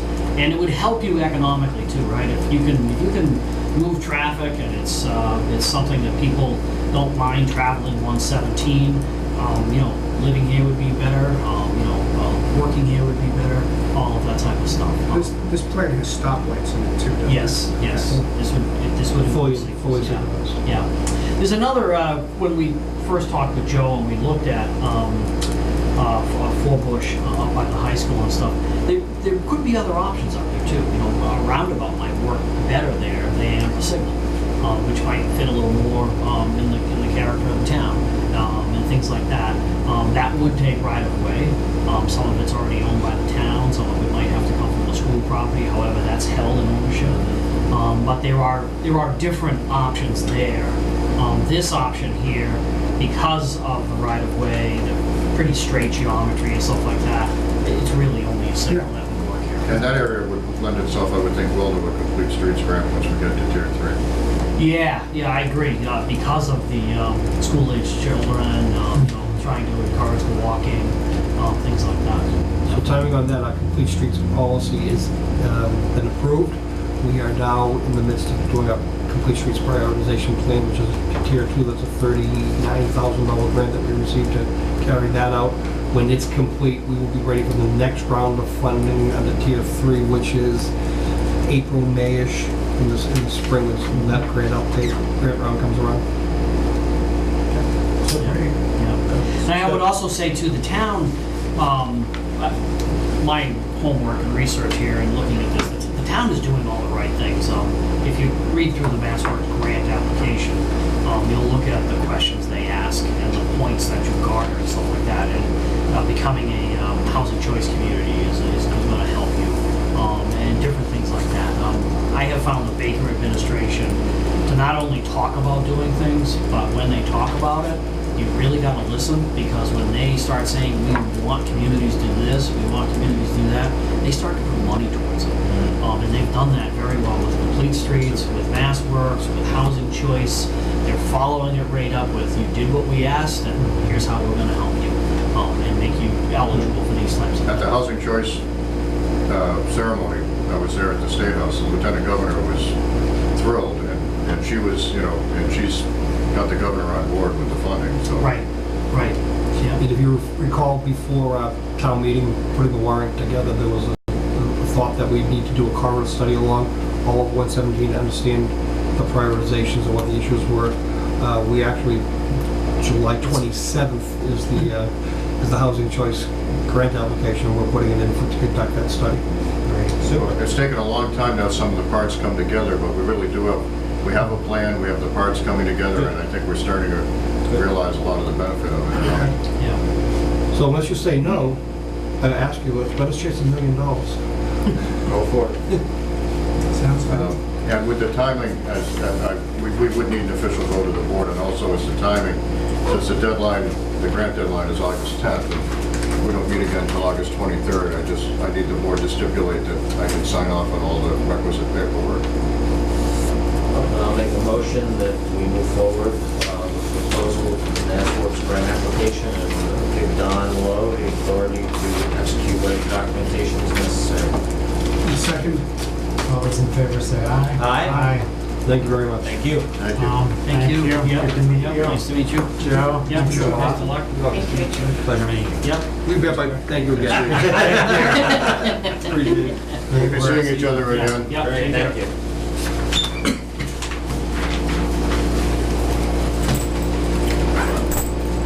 We have a discussion on a possible survey for changes to the annual town meeting. Kate Hayek is here. Hello. Hello? Kate, how are you? Hi, Kate. I'm well. Nice to see you. Very good to see you. I decided to come on something slightly less controversial, maybe. So we put together a survey. I did. I'm not sure that all the board members are on the town Facebook page, which may be a stroke of genius on your part. But after every town meeting, there is vehement discussion about how town meeting is conducted and what time it happens and how long it happens. And it's a recurring theme after every single town meeting. So I thought that I would take the liberty of putting together a survey to see whether it's just a small section of people on Facebook or whether there's more interest in town in terms of exploring when and the timing of town meetings. The themes are pretty consistent after each town meeting. Monday nights are awful, the meetings go too long, childcare is difficult, there should be a set end time. So I thought I'd just put this together for the board to take a look at and decide if you want to send out a survey. If the town does want to change it, they have to amend the bylaws. There's a provision to do that. I have no horse in this race. I don't really care what it is. I'm going to attend any town meeting that comes up. But given the kind of changing dynamics in the town and the changing population, I think it might make sense to ask the town if Monday nights in May are still the best time to do a town meeting. Thank you for taking this on. Did you work on this as well, Pam or Doug? I've not been. Okay. No, I've never did. We had nothing to work on it a bit. Yeah, no, I think it's a good time to do this. I think we tried, I wasn't here, but we tried a different time did we try a Saturday once? We did a Saturday, and I believe it was Lawrence Sawyer's school. That was a special. Oh, For a that's special right. town Saying that, meeting. we've never done an annual. You're right. Okay. I'm sorry. That was a special. No, I mean we've got certain parameters we've got to follow, and this is a real important meeting. I mean this is the legislative body making decisions on our bylaws and our budget and all that, and we've got this whole timeline of working on the budget and planning board and hearings and all that go from like October to March, and so we're kind of committed to May. I think that's kind of a given. I think the idea, it takes a ton of work to set it up physically at the high school, to, maybe just say we always end at 10 and then have to do it all again the next night. I don't know. So I see some issues with trying to change it. And quite honestly, I think if you did try it on a Saturday, you're going to be disenfranchising a whole other set of people. There's kids' sports, there's this, there's, everything else. So, I don't know. So this survey would just kind of find out where people are. Right, and the way I've drafted it is to say, You know, what's keeping you from coming to town meeting? Yep. Is it childcare? Is it you don't care and you're not going to come no matter what we do? Just to get a sense for, you know, if there are a slew of people who are not coming and participating in our democracy, and they have a reason that they can give us, which is, you know, 90% of the town can't come on Monday nights, and we'd rather come on Tuesday, I think democracy demands that the town listen to that.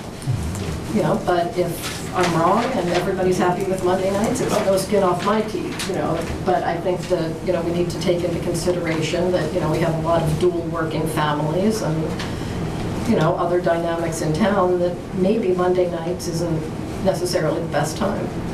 Maybe it is. Well, at the last town meeting, I did notice, you know, parents leaving with children after a certain point, and maybe it was a certain vote, or maybe it was just, you know, gotten to that point in the night where they just couldn't hang on anymore. I know the babysitter, you know, the volunteer babysitters leave at like 9:30, so that either the kids come into the room or the parents have to leave, so that is an issue. And also this year, I think town meeting was the night before MCAS, which was pretty brutal on a lot of families that had kids that needed to be in bed at a very specific time to prepare for MCAS. Now, is MCAS something it's held on that date regardless of, or does the district have? It's any date. I mean, it changes every year. No, I'm saying, but if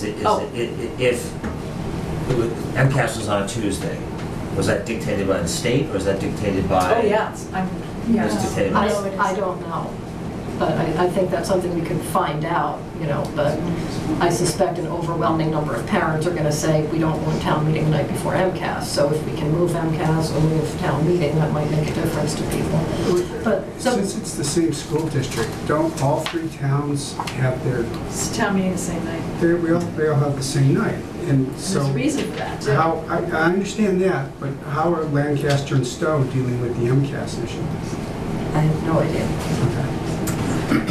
Another thing, I guess, I've lived here for 30 years. My kids all went through the school system and everything else, and every generation of families are up against the same thing that you guys are.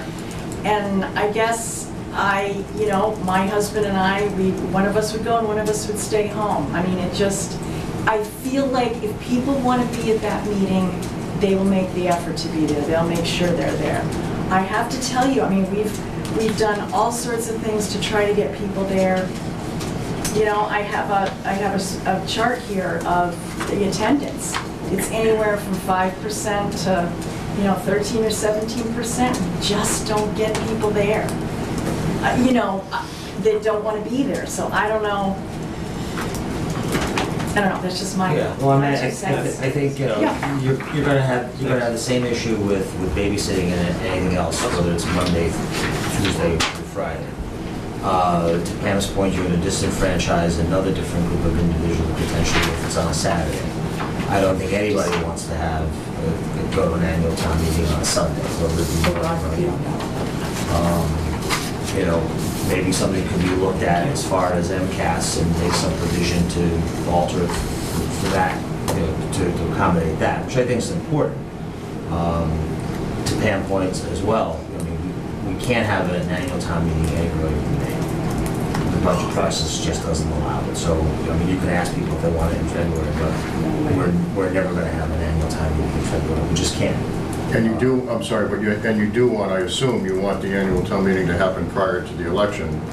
So you've got the board members who have worked on the budget, representing the budget at town meeting, and the election is always the second Monday in May. So if you move town meeting out, you're moving, I would assume, want to move the election out as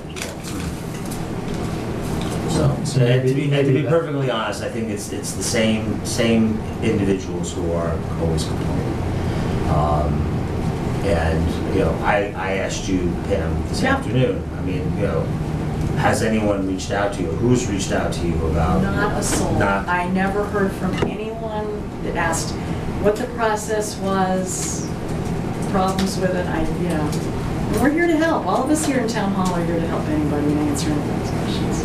Well, one of the things that strikes me about the survey is people who are enthusiastic about the issues presented in the survey are going to respond, but that doesn't mean that that's representative of the town as a whole. So what's a description of a significant response?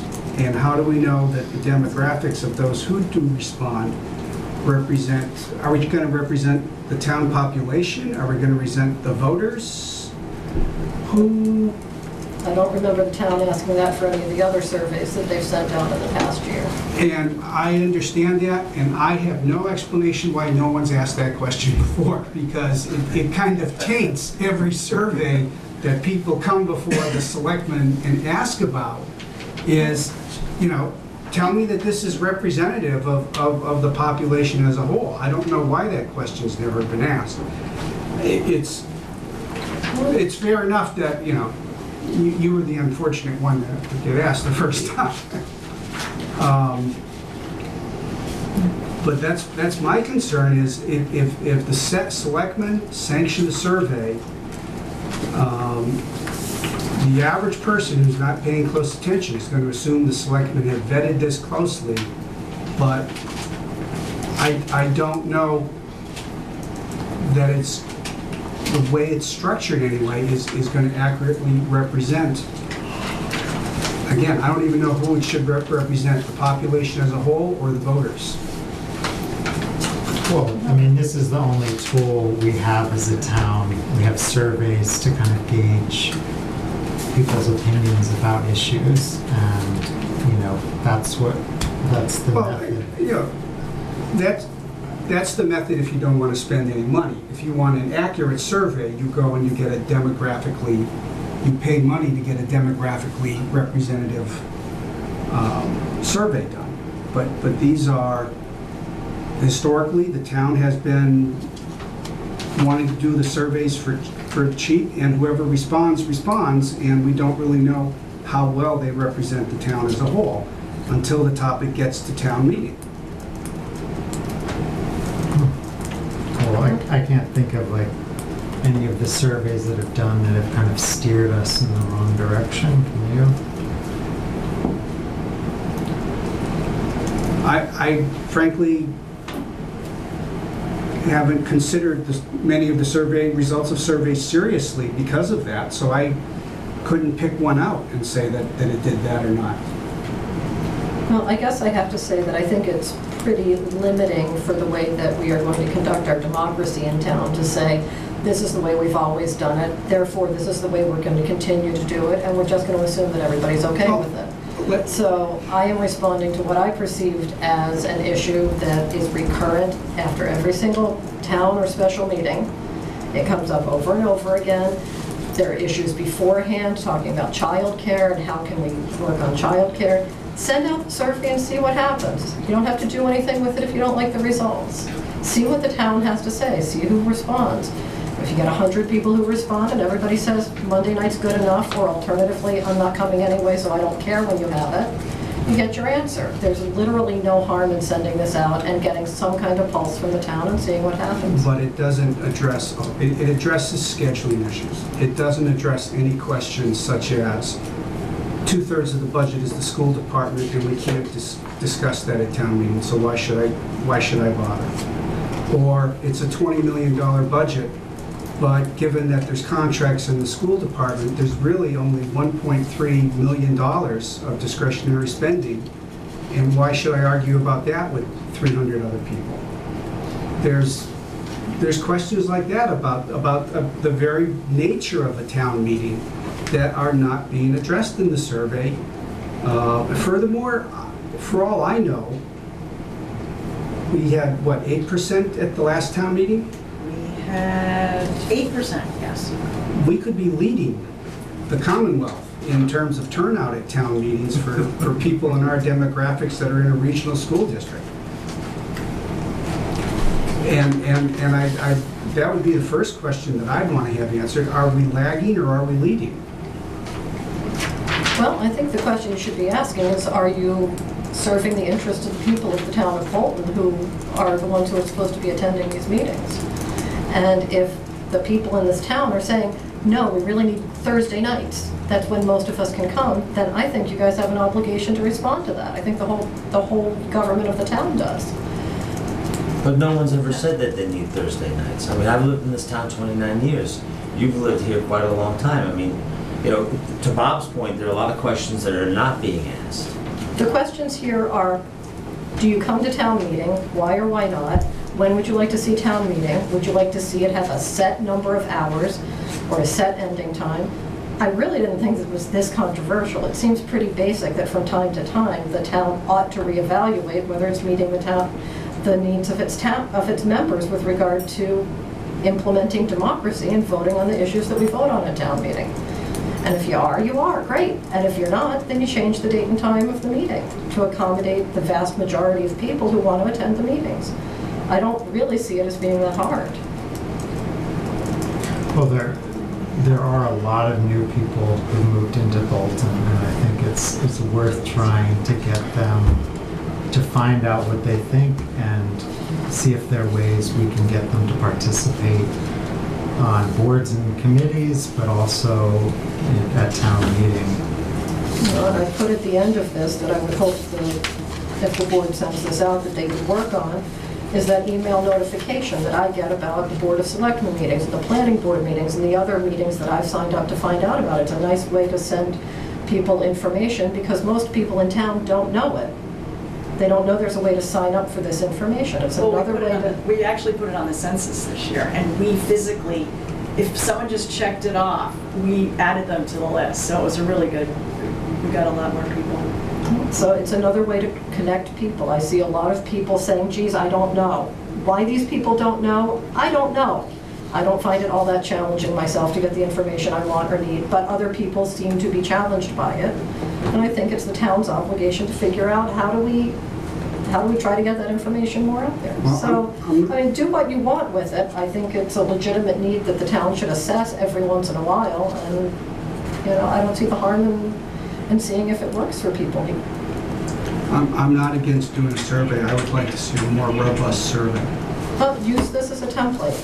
Do with it what you want. Change it. I'll send you the Google Doc. You guys can play with it to your heart's content. Use it as a starting point. Doug, any comments? I mean, you're the moderator. So, I think I'm struggling with what the end game here is and what the goal is here. Is it to get more people to go to town meeting? Is it to find out if a different day would be better? Is it to find out if people would rather go to 2 days of town meeting than one? Is that the goal? Those are all the issues that I've heard vetted on Facebook time and time again. Okay. Yeah. Well, every time it goes to a second day, you have less than a third of the number of people that were there the first day.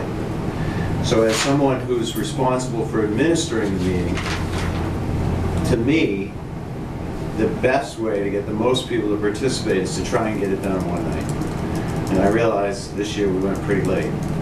But you polled the audience. I did, and I would always do that. Right. So it was the will of the people to keep going. You know, I mean, I think a lot of people would say, yeah, let's go to 2 nights. And the truth is, 2/3 or 3/4 would not come the second night. So then those of us who have to finish the meeting need to come back the second night and conduct it for an hour because we left at 10:30 because that was the time that everybody said they'd like to go home.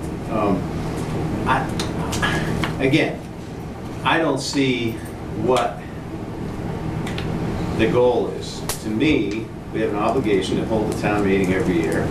We have an obligation to make it accessible to everyone who wants to attend. We have an obligation to time it such that it is going to be conducted in a way that's going to allow us to fulfill our budgets and deal with the election. So, you know, an open questionnaire of which day do you prefer, if you're just talking about which day of the week in the week that we think is the best week to have it, for all those reasons, like the budget and the election, which, you know, just kind of makes logical sense. I'm sure you could find 200 people who would like every day of the week, right? You know, somebody has a class on Monday, somebody has a favorite TV show on Tuesday, somebody likes the weekend because, I don't know, they would rather do it on the weekend than a weekday, but very few towns hold town meetings on weekends. I don't think it's generally considered a good idea. So I'm kind of with Bob. I think the idea of an open-ended poll that just asks what people think about what day is the best day to have town meeting isn't really going to give us all that much valuable information as it relates to how do we best conduct the town meeting that we need to hold every year. I mean, I think also it's 5 or 6 specific days in a calendar year. Right. Because we'll probably want it the first week in May. We're not gonna, like, well, what day in May do you want it? We can't do that. So it's whatever the first week in May is, Monday through Friday, or if you want to add in Saturday. So it's those 5 days. And I don't know, from year to year, I think everyone would have it, every year would want it on a different day because, well, in 2017 on Tuesday I was doing that, but on, 2018, on Monday would be work better for me. So, again, I understand what you're trying to accomplish, but to both Doug and Bob, I'm not sure that we're going to get what we need to get. And say 400 people respond, then what do we do with that stuff? No, but we're assuming that we know the answers and that they're not going to be helpful to us. That's what I hear you saying. That's not what I said. No. I said I think you'll get 200 people who want every day of the week, and I'm not sure Right, what so value you're that is. assuming you know that there's going to be answers that aren't helpful to us. And I'm thinking we could learn something. So I think we have to open our minds. I know some of us have been going for years, and, we have kind of hardened attitudes about town meeting. No, that's not. But I think it's worth kind of opening it up. We have a lot of new people who've moved into town. Well, let me A lot of ask you, John, developments going on. and this is my question, because I just don't know what the goal is here. What would you like to learn from a survey?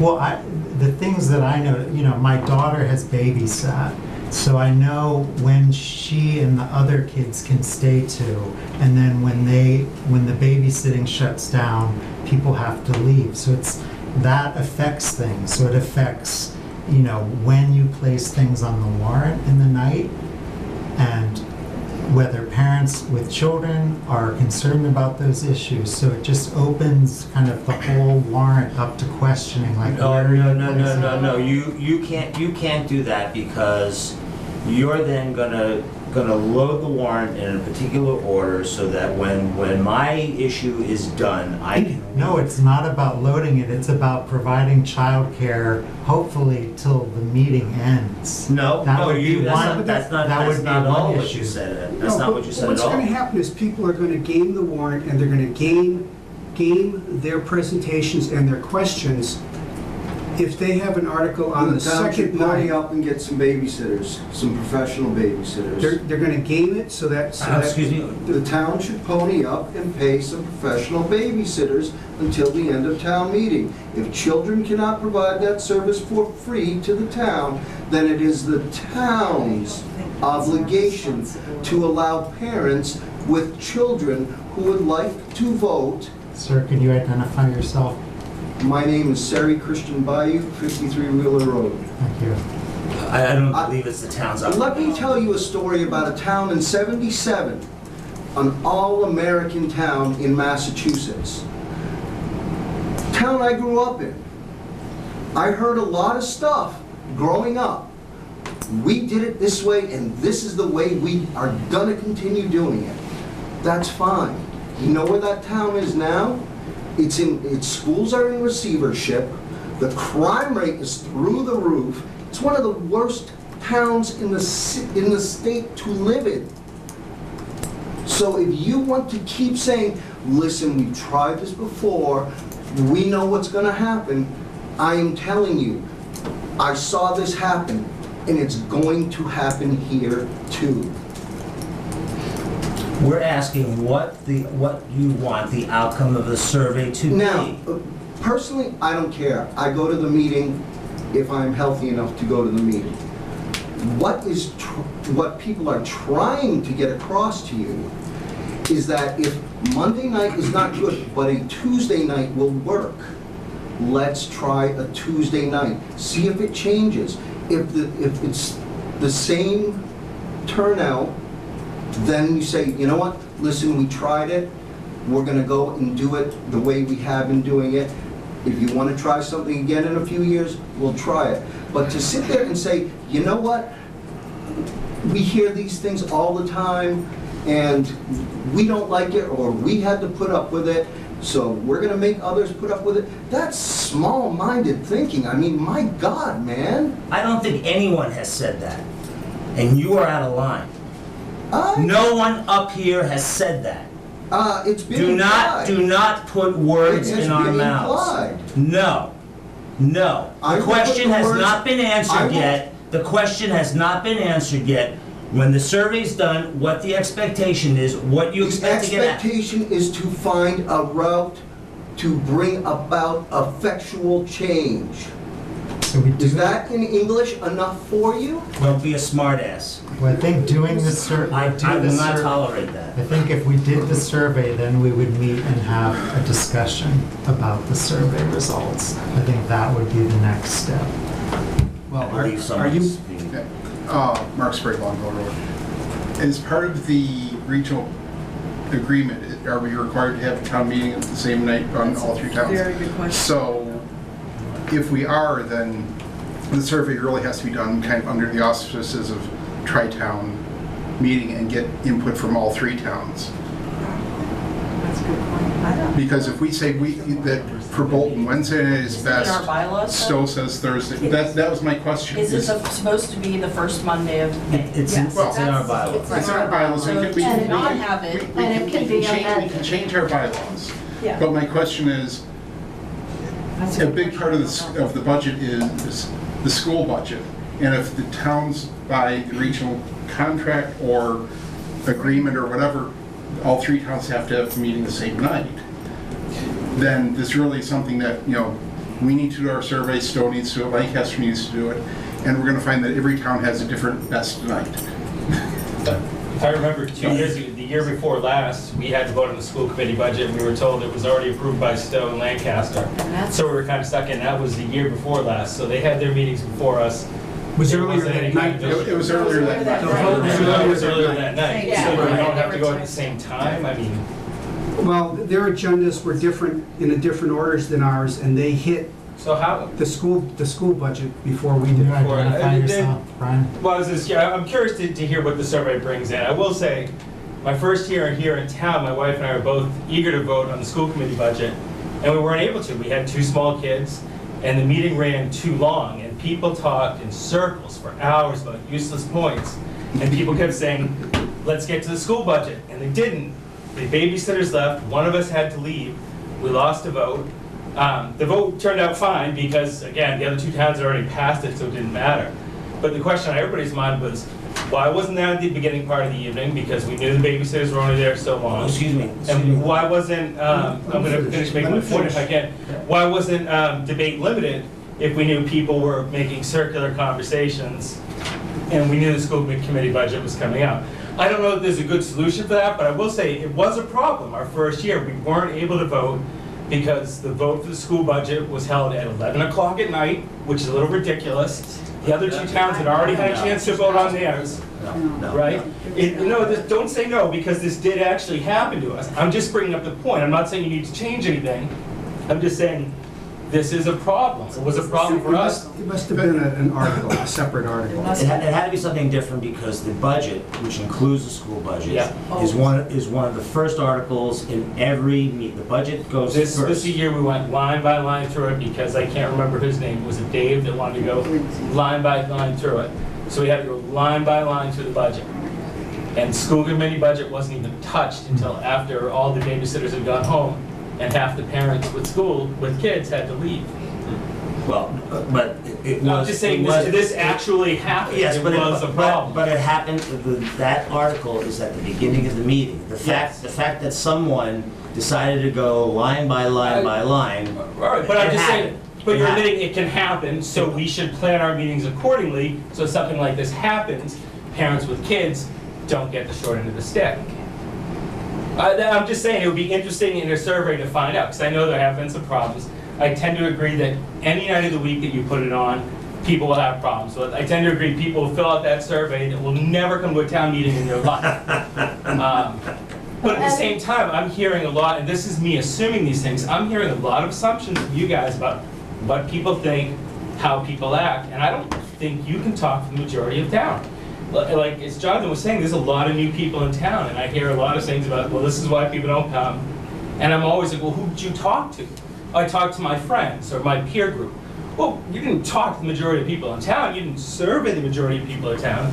You're telling me the attitudes you get from the small group of people you talk to. I'm just saying, it seems like a survey would be called for. It's 2018. Let's figure out what people in this town, what nights they can vote on, how they want to do voting. And I think it'll be telling, again, if this survey goes out and 3% of the town figures it out or fills it out, it's really not going to tell you much. But if you can get 60% of the town to fill it out and everybody says, Jesus, Thursday nights are really the way to go, you know, it's worth a discussion. I just think everybody is assuming they know. They know. Oh, I know this. I don't think you know anything. I'm arguing. Let's find it out. I'm arguing that the survey is not robust. And I think, as Kate said, she's giving you the framework.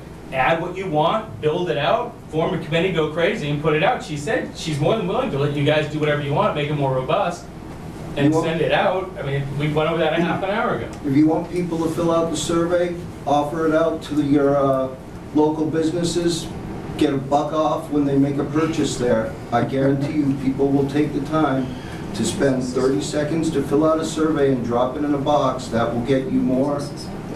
You know, I'm just saying, if you really want to hear from the town, you need to ask the town.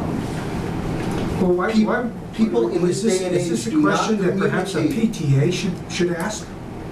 Maybe that's the route you want to go. However, ultimately, the town votes are going to be controlled by you guys. You know, we've got our first week. You guys set forth the agenda, and that's the way it's going to be. So I think that the survey should come from you guys. I mean, you are supposed to be running the town, right? You are the head. The administrators, but actually, if we change a bylaw, that's going to require a vote of the town, right? We can't change the date. No, it's going to require somebody to sponsor an article. Yeah, okay. So, and I would think that that ought to come from the selectmen. I'm familiar with citizens petitions, but I'm not overly anxious to go that route. But Is the thought also behind this that every year it could change? no, the way that I've designed the survey, and the board can do whatever they want with it, is to try and for people not to look at their calendar next year and say, I'm available on May 18th, that's when I want to do it. It's to ask people, look at your life for the next 5 to 10 years. Which of these days and times seems to fit with what you think your lifestyle is going to be? Monday nights, Tuesday nights, Saturday mornings. It doesn't matter to me, but it matters that people are looking. And I've also made provisions to say, literally, people can circle, I don't care, I'm not coming to town meeting. None of this matters to me because nothing you do is going to make me come. You know, which is people's right to do. You know, it's just to assess where the town is, you know. When it's always been Mondays, most towns are always Mondays, just because that's the way it's been. For the record, I'm of the opinion if you think it's important enough, you show up. That said, That's right. I understand that the times are changing. As was mentioned, a lot of families, more than ever, are dual income, which means they don't have the luxury of maybe even sending just one parent because maybe one parent's actually at work. So, I mean, times have changed a bit. To not look at things and revisit and at least attempt to make the system better would be a huge mistake. All right, well, in your example, dual parent, maybe neither one of them can come. It doesn't matter what day of the meeting is being held. That's And they correct. should answer that on the survey. Okay? That, and So- and that's so- correct, so- but now you have that data, and while that changes nothing for them, maybe other parents are saying, hey, Monday nights are the absolute worst night. It's the first day back at school, it's when all the homework comes home, it's when, you know, we get dumped on the most from work, okay? Tuesday night would be much better. If you get a bunch of people saying Tuesday night, then maybe for 1 year, you say, let's listen to the people, let's try this out. If numbers don't change, then you can go back to the way it was or keep it that same day. But at least then, when people complain, you can say, listen, we heard your complaints. We took steps to, you know, rectify those issues, and yet no one cared enough to show up, or, hey, now people are showing up. I think that's what a lot of people want. And you don't get a lot of people coming to these selectmen meetings, but there are message boards that are very full of people who feel very disenfranchised with the way things are run in this town. I'm just telling you what I read. I read it too. You read it too. I read it too. So let's give them a voice. And you know what? If they don't take that and use it to their benefit, then that's on them. But at least you tried. So I'd propose that we and Pam and Doug look at the survey, and have you studied it? I've read that. And see if there are questions that we don't think are applicable, like changing the month, but are there questions that we'd want to ask? Make the town take ownership, and the only way you're gonna do that is by hearing their voice. Well, then they should speak up. And No one and should on be the, and bashful. on the message boards, they are. No, on the message boards, they complain. They complain. I read. Tomato, tomato, They semantics, semantics, Stan, And they don't semantics. ask why we do what we do. Listen, Monday nights are fine for me. I'm gonna be there one way or another. But just from people I have talked to, from reading message boards, from a lot of different things, there is disenfranchisement in this town. I've saw people shake their heads when I said that. So why do you want to continue operating in the exact same manner that is breeding contempt in the town? I'm sorry. And that is why there is contempt, because people such as yourself scoff and giggle. That's juvenile. I did No, it's that not. in junior high. No, it's not. I read the message boards. I know what's I going can on. point too, Stan. Thank you. I can point as well. I've been in this town a long time. Okay? Congratulations, I'm happy for you. I think that's enough. I really don't want to hear anything more from you. The first thing, before we do anything, I don't think we can do anything today until we find out. Currently, all three towns have their annual town meetings on the same day. Find that out, yeah. We need to find out if that's cast in concrete. Because there's no point in doing any work on any survey if we so choose to do so, if all three towns have the meeting, and it's a requirement to have the meeting on the same night. So I think we need to find that out first before we do anything else. Yes, ma'am. I'm Susie Becker. I can comment to the MCAS, which is, I'm on the school council at Sawyer. It's, those sessions are decided by the individual schools. They're not board meetings. So if town meeting is published and a heads up is given to Okay. meets or whatever, that Oh, that's one thing. Ms. Becker, you're on the school council. Do you think that this would be a topic that they would like to discuss Well, then- formally or informally? I think we would be happy to discuss whatever people would like us to discuss. I would say, though, that it goes back to your point of getting a skewed sample. You know, we may get some information about people with kids and how come they're not attending, what they might do, and that's one part of the problem, but there are other people who aren't attending for other reasons. So if you're saying that you want a representative population, you won't get that from that. But I'm happy to take it up as far as increasing school attendance among that school community. Well, I think the question is more, would the school committee entertain the possibility if they're scheduling an MCAS on Monday? Would they be willing to schedule a? Absolutely, that's flexible. They would just My need to- reason for asking that was just Yeah. specifically Yeah. that small population of the Yes. school who is most susceptible to these arguments. Yeah. Right. Would it be a big deal? That's my Yeah. question. I mean, I'm sure I'm sure there's a bigger Yeah. question about changing MCAS and all that stuff, but I'm No, no. really just interested in what the reaction of that small population is. Yeah, I'm happy to bring it before the council in September.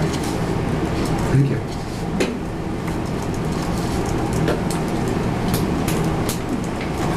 All right, well, we'll Let's, leave you to let's it. find out that first.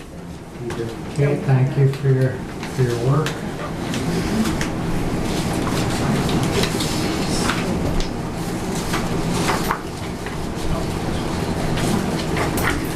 Jonathan, is this something you want on the next agenda as well? How we? I guess if we could, have an update on that at the next meeting. When's that meeting? August 23rd. 23rd. Okay. So our next item is a request to install a happiness sign at the T intersection of Spectacle Hill and South Bolton Roads. We have Susan Becker here to make a presentation. All right, I'm gonna forgo the easel and go with the, there were, can you read my easel? Come here for a second. All right, come here.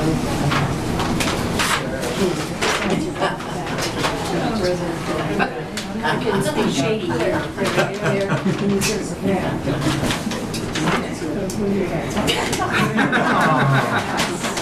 All right, so this is what we're talking about.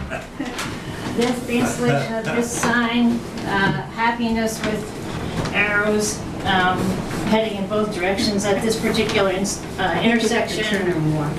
I think everybody might know because it has been installed We previously. really need to make sure TV cameras can get on that. We don't often get graphics that big in this meeting, Okay. so. Well, I was expecting a large turnout, I don't know. All right, so, There you go. we got it? Can you explain it to the, on camera now? Okay, where is the camera person? It's right over here. It's over, this is the camera that's It's all showing. different, yeah. All right, find it. the cameras They'll are find everywhere. you. All right, Yeah. so we're requesting permission to install this particular sign, actually in this configuration. It's on its own pole behind the existing signage, which shows Spectacle Hill Road going in that direction, South Bolton Road going in that direction. This happens to be diagonally across the street from my house. Thank you. Can you say that? Thank you, Aurora. No. All right. Well, I'll give you that. All right. So, I'm going to make two what would seem to be contradictory arguments in support of my request. And this is my first one. Pardon me. So I need my assistant to stay with me.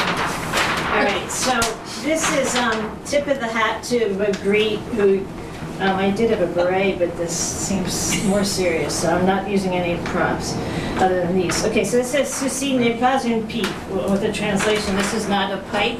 Magritte was a witty artist known for thought-provoking art. The point of that, I probably don't need her. I totally didn't need her. I went to great lengths to have her. I love her. All right.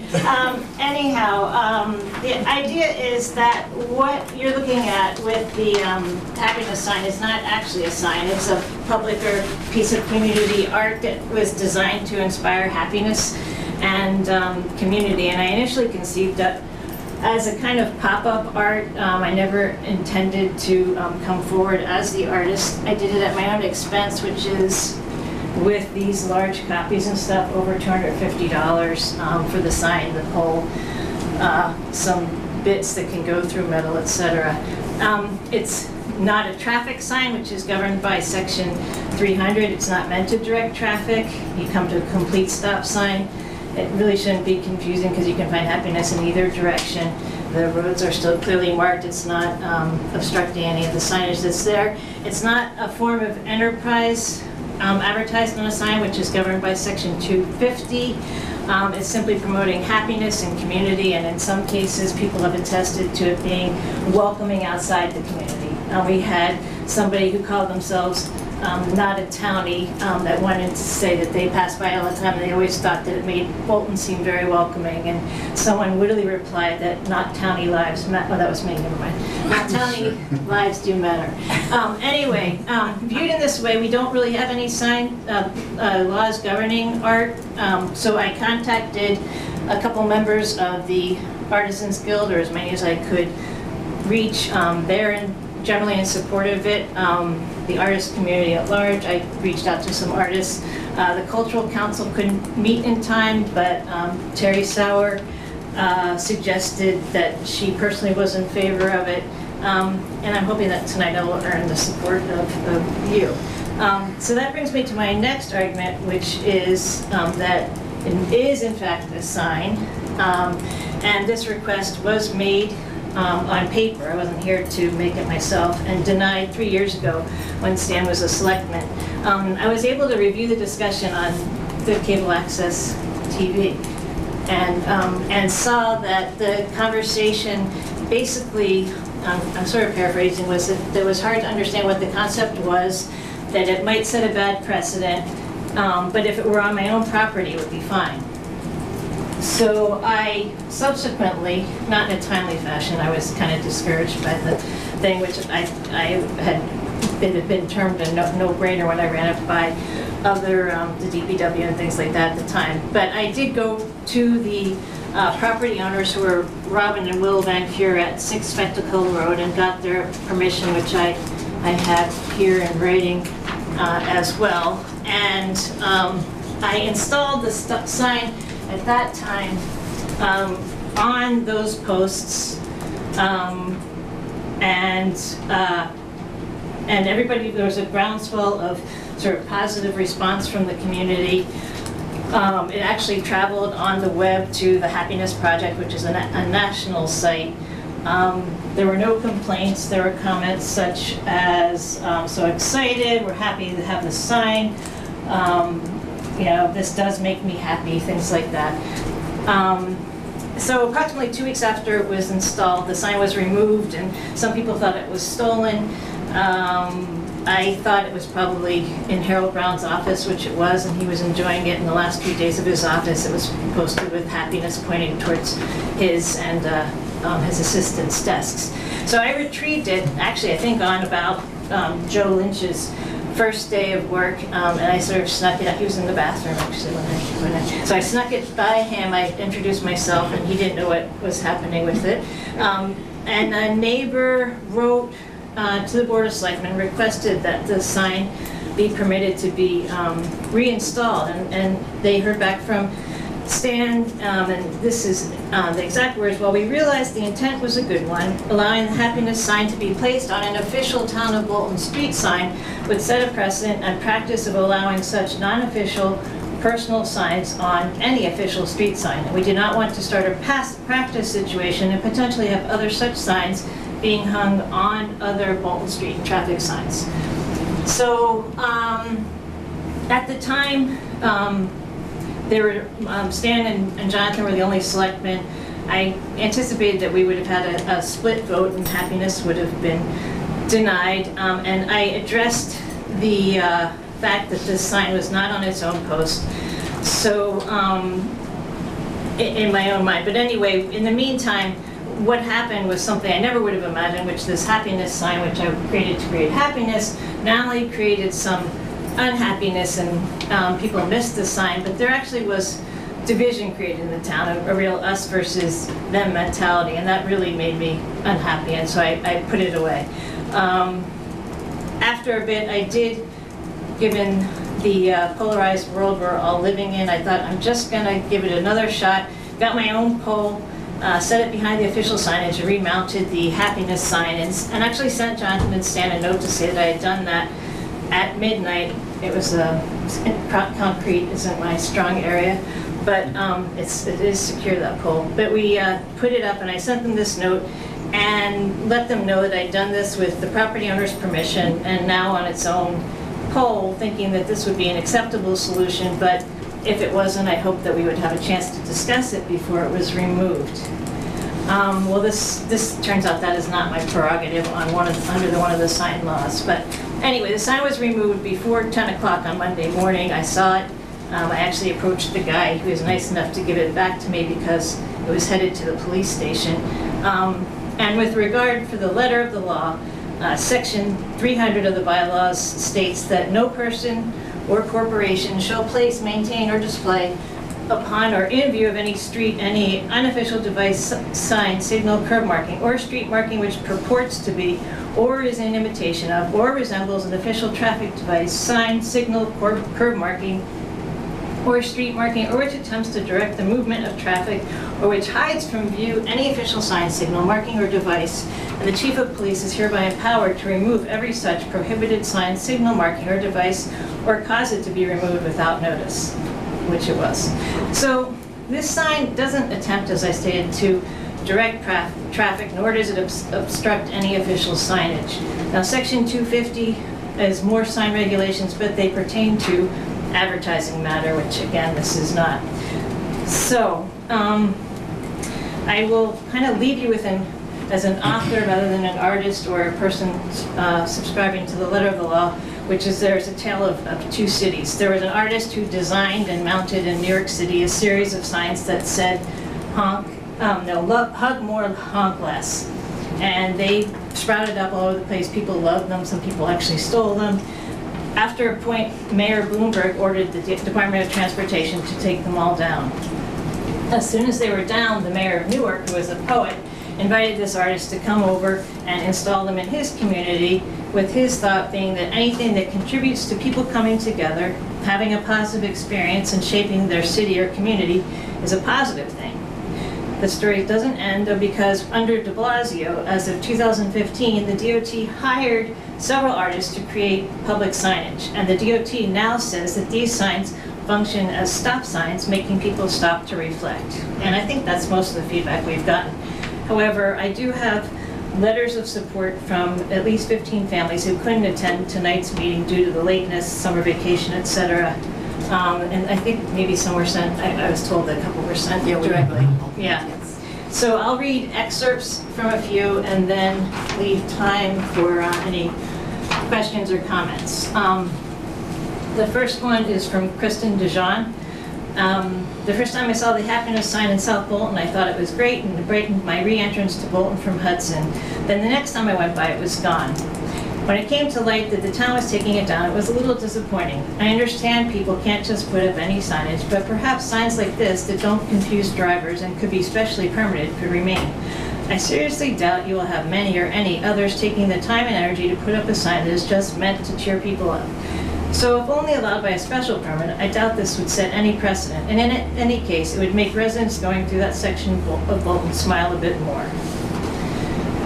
From Maureen Schwartz. In this hectic world of so much uncertainty, strife politically, economically, environmentally, and socially, with negative messages bombarded daily via multiple media channels, it would be lovely to drive by a sign that shouts out a positive message.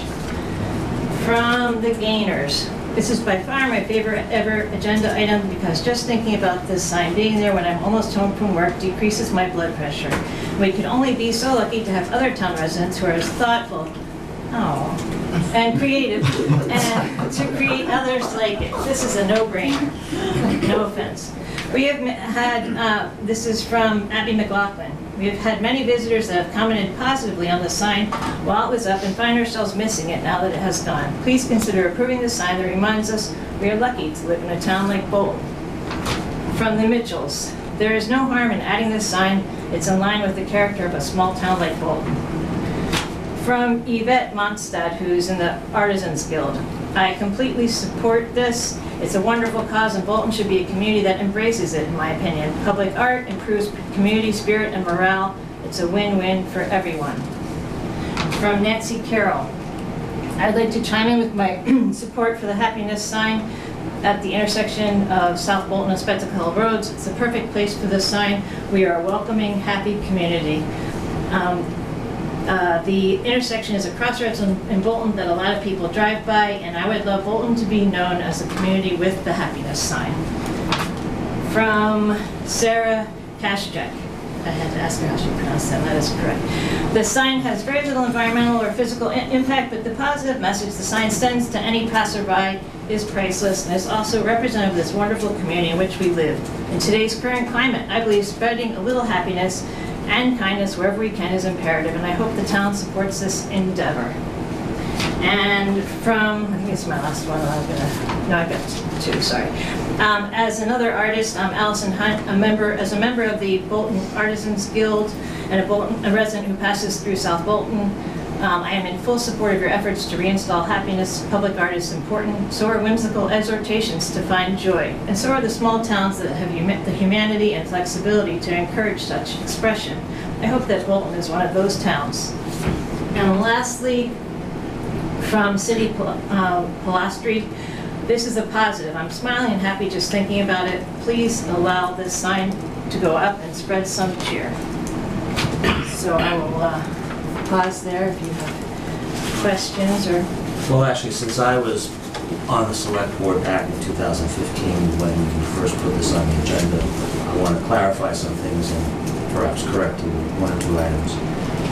You asked to put this sign up back at our June 11, 2015 meeting, and at the time, you had requested that you wanted to mount the happiness sign on the official signpost for the two street signs. Mm-hmm. We took a vote that, for all the reasons you had cited in both the letter I had sent actually to Martha Campbell, which she in turn sent to you, about not allowing non-official signs, and also the fact that that's against Chapter 300, we voted unanimously. It was Mark Sprague and I who voted to deny your request. You then, I believe, sometime in 2017, despite that vote, mounted the sign on the sign pole. Can I interrupt or? No, let me finish.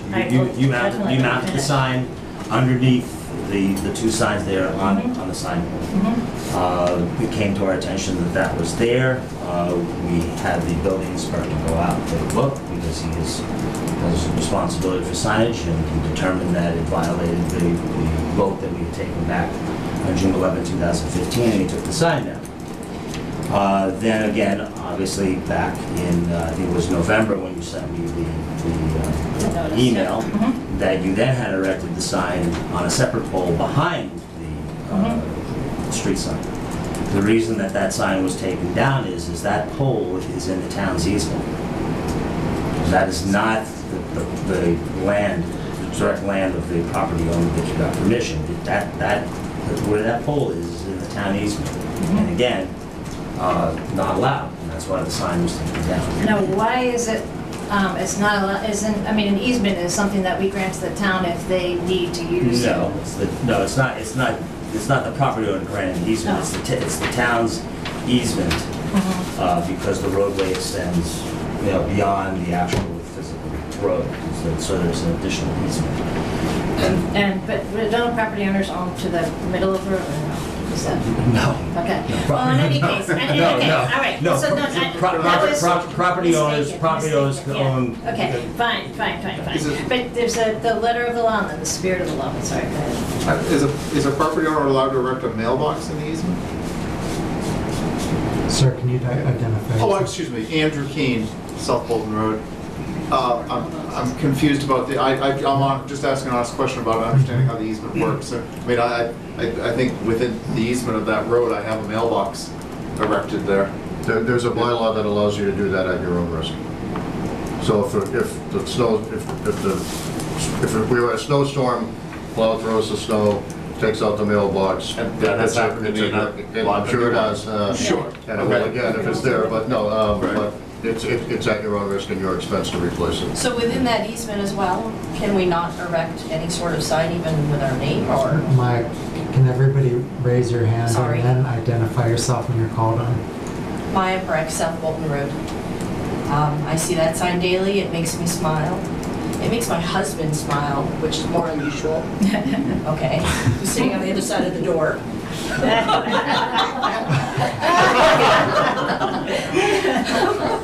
But, are we allowed to put a sign up near our mailbox that has, you know? No. If it's not, Even with our name. if it's in the town easement, no. If you read chapter 250 for sign regulations, normally it has to be set back 20 feet from the property line. But that's for a commercial, a sign promoting, I mean, again, this is really not, we're talking about it as a sign, which I understand is what you want to do. It's really, and I understood you were We're not confused. discriminating between artwork sign. Why aren't we?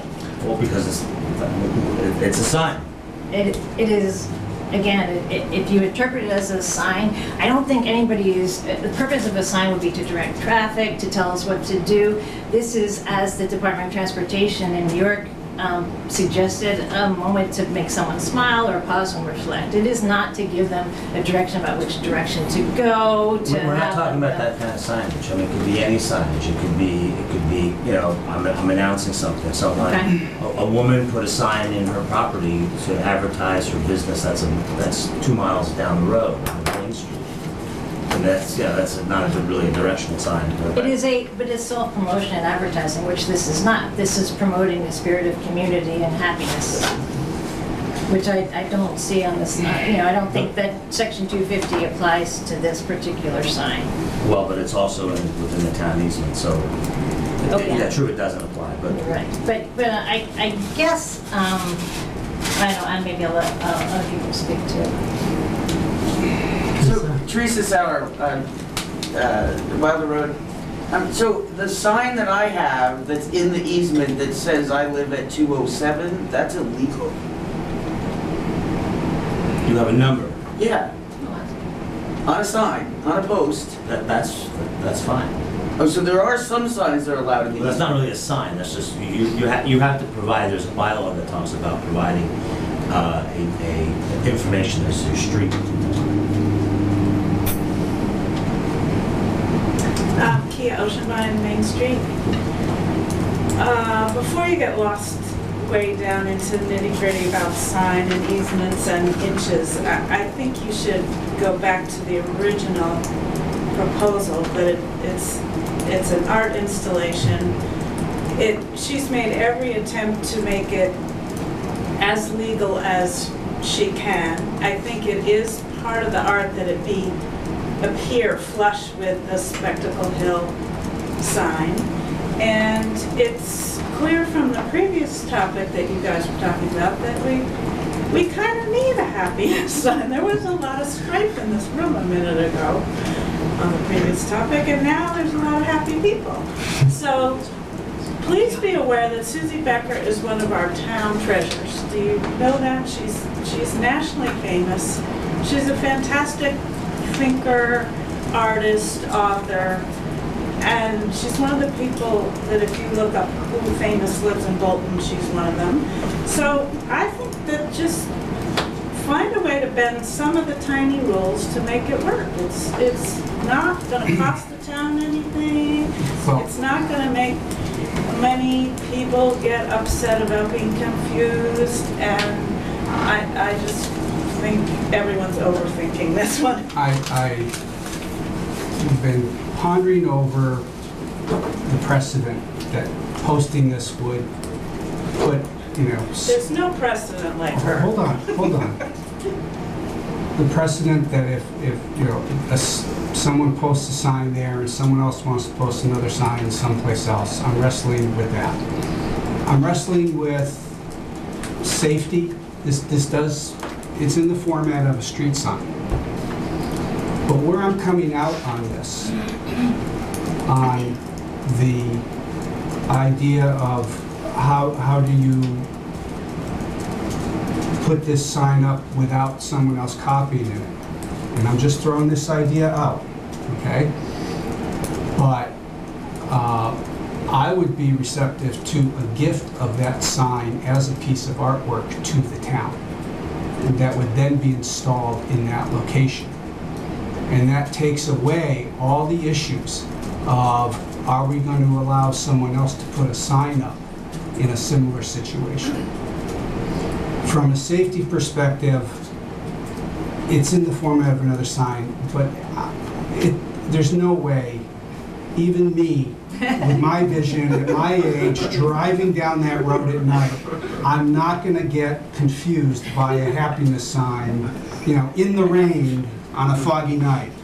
That's not even gonna confuse me. So I'm not worried about the safety aspect of it. But I would submit that if Ms. Becker were willing to give that to the town as a gift, that I think the selectmen might consider accepting it. I think, however, that sets yet another precedent. Which is now, there may be more individuals who will want to come to selectmen and give something to the selectmen because they want. And Yay! wait a minute, and just, the Boy Scouts, we recently approved an Eagle project on the town common, but I have not seen an onslaught of people doing other projects on the town common. It would cost them. I intended to do it. I mean, that's how I intended it initially, paid for it out of pocket. I wanted it to be an anonymous. I didn't actually want to be a tester. I loved that everybody was curious about who made us happy. This is so great. There were theories about who did it. And I sat back, this is not, as I said, under 250 pointing to my house, hey, I'll make you a sign. I never was tempted to put idiot in both directions in front of somebody else's house. And I did go to great lengths to get this thing spec'd by the town sign provider. I made sure to put it at 6-inch height and not 9-inch, so there wouldn't be some sort of confusion. The actual happiness or the pot of gold at the end of the rainbow was something people should be reading through the woods to find. But I would be happy to gift it to the town, and I'm hoping that maybe with just 2 out of 3 we can make this thing happen, and I can have my happiness block party breakfast installation and invite everybody who wants to attend. So do we have a motion? Any further discussion? Don? Let me first say, I'm not anti-happiness, I want to make that clear. I need all the happiness of my job I can get. And it's really just a point of order. I mean, you don't have that as an agenda item tonight to accept a gift. When the selectmen accept a gift, I understand that. Yeah. We could put it on the agenda for the 23rd and have it voted that night. Yeah, and this isn't a small detail. I had overlooked that, but it was. I am very comfortable. I would be very comfortable accepting the gift. So we can, as a formality, put it on the agenda on the 23rd. Yes. And then we can get it done. Okay, thank you. Thank you. Thank you. Thanks, everybody. We appreciate you reading us all those letters. Well, thank you very much. Yeah. He wants to bring it to town meeting.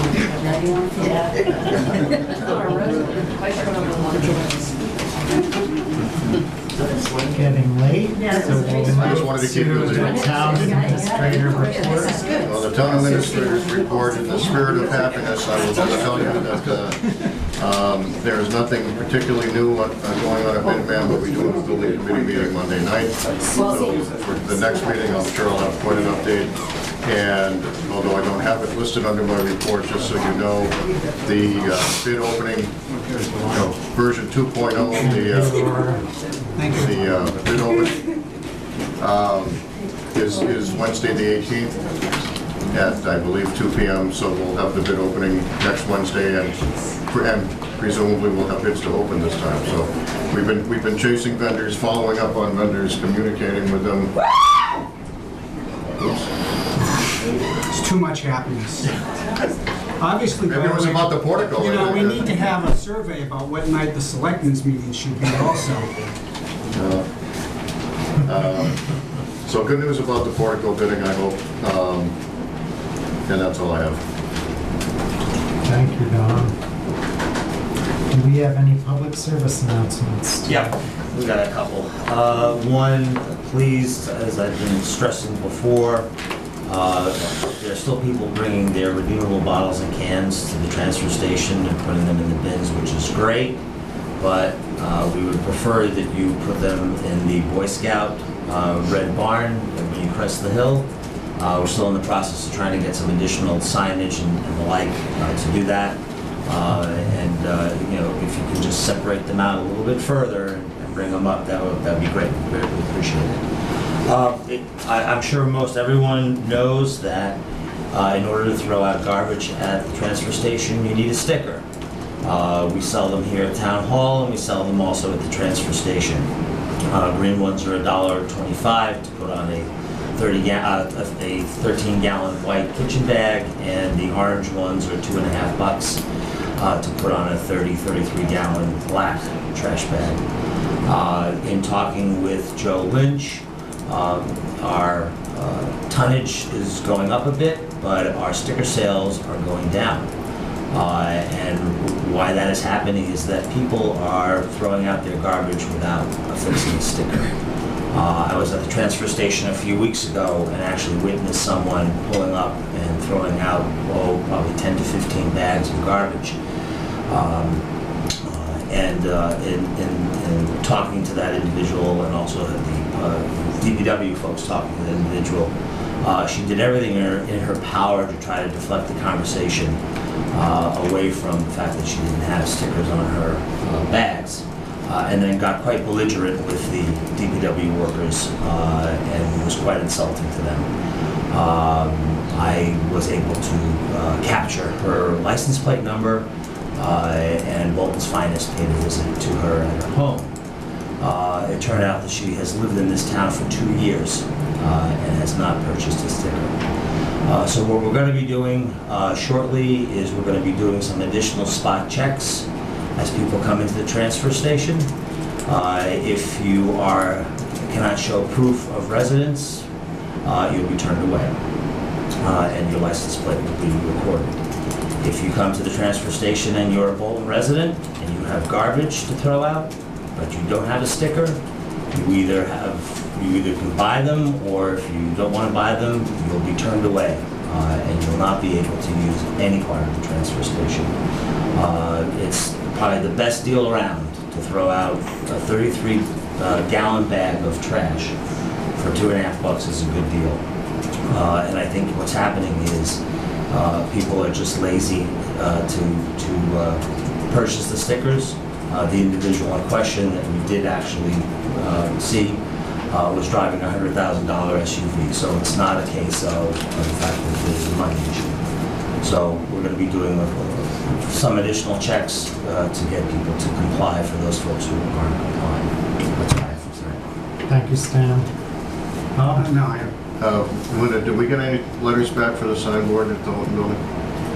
Yes, we did. We did. Yes. Thank you for those people who brought that letters to the Hilton building. No names. thought we were going to be reading more letters. Return them and there will be no questions asked. So we have a recommendation to appoint Tammy Ballard to the Parks and Recreation Commission, term expiration May 13th, 2019. So moved. Second. All those in favor say aye. Aye. We have a recommendation from the Conservation Commission to appoint Christopher McNamara. So moved. Second. All those in favor say aye. Aye. Aye. We did the affordable housing recommendations previous. Next, accept gift from the Conservation Trust for pavilion at the town common. Oh, there it is. Dan Gaffney. I'm sorry. I thought you were still out there. Couldn't take all the excitement that was going on in here. So Dan Gaffney, President of Conservation Trust, and we're here tonight to talk about seeing whether the Selectmen is willing to accept the gift of a 24 by 44 pavilion that will be erected on the town common. We had a process that we met with Dawn on, that we would first meet with Parks and Rec so that they could see the plans, see the facility, see the design, and we reviewed that with them. They voted to make a recommendation to you folks to accept it, and now we're here tonight to see that you'll see whether you'll accept that gift or not. I've got some quick pictures of the design itself and the process that we're using to go through. I've also got some big ones for TV, if anybody hasn't seen it yet, I know. So basically, if you take a look at this right here, what we have is the existing kiosk that is here, and this is the new pavilion that's going in here. It'll be 24 by 44. It will have a metal roof. It's designed by the same company that designed the upper pavilion. We do have stamped engineering drawings and 84 pages of calculations for wind shear and everything else that we had to go through. And we have all of that ready to go for the building permit. The company that we're using is out of Pennsylvania. They will actually not only build it in their factory, they will come up and they will erect it on site. So what we will be doing is the site work, the floor work, and the landscaping when it's completed. The kit that we're in essence purchasing from Timber Tech is, like I said, the same one that they've used up there before. So we've raised, basically the way that this is being funded, so everybody understands, there was over 125 people in the town that came to the fundraiser and donated money for the pavilion.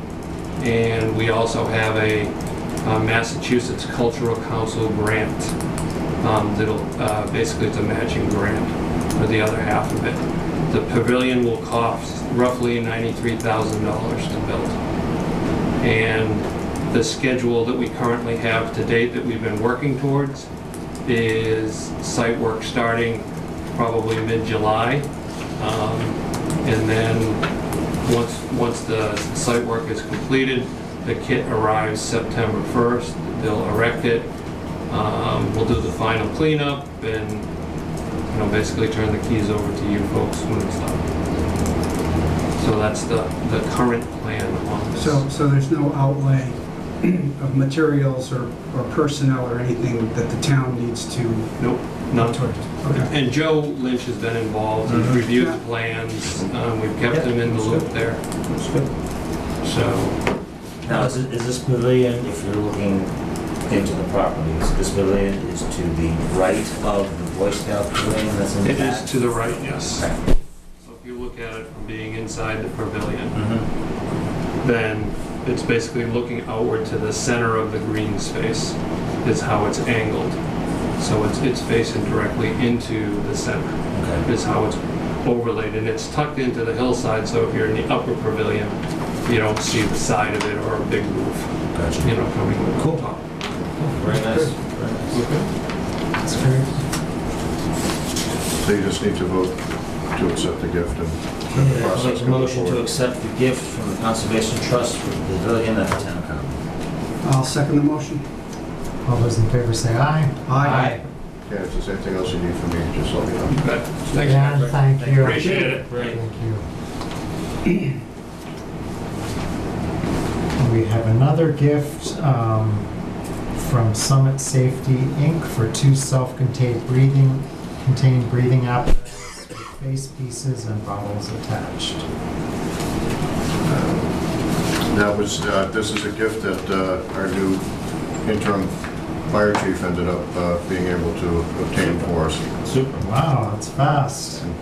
I'll make a motion to approve or accept the gift from Summit Safety for the 2 self-contained breathing apparatus with face pieces and bottles. Second. All those in favor say aye. Aye. We have a request for approval of an additional $100 in longevity pay for services of employees who have accumulated over 20 years of service. And this is an annual thing that it's under the selectmen's purview to do. Do we have the list of employees in here? I forgot. But Linda is one of them, so Yeah. you want to take that into Warren consideration. Nelson and Cynthia Bradford. Yep. Great. Linda hit the big 3-0. Congratulations, Age, that is. Linda. You just turned 30. That's amazing, thank you. All right, I'll make a motion to approve the request for an additional $100 on the Jimmy pay. Second? All those in favor say aye. Aye. And we have an end-of-year budget transfer per MGL Chapter 44, Section 33B, Conservation Fund line item to Conservation Fund attached. Two of them. And we have an end-of-year budget transfer per MGL Chapter 44, Section 33B, Police Debt Reserve Fund to Snow and Ice attached. To do this first. So, well, we'll just, we'll do both. And so moved. All those in favor say aye. Aye. Aye. Not to make a long meeting longer, but we were really fortunate to be able to cover the snow and ice with, out of the budget without having to carry anything over to the tax rate. Tax year. That's good. We weren't at all sure that we were going to be able to do that.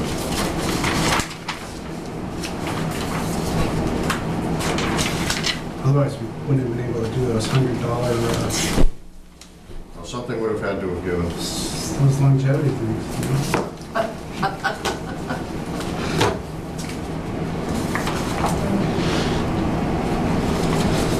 Take a picture. Stan was Yeah. Thank you. We do not need the executive session tonight. I gotta go home. Only got one more to do.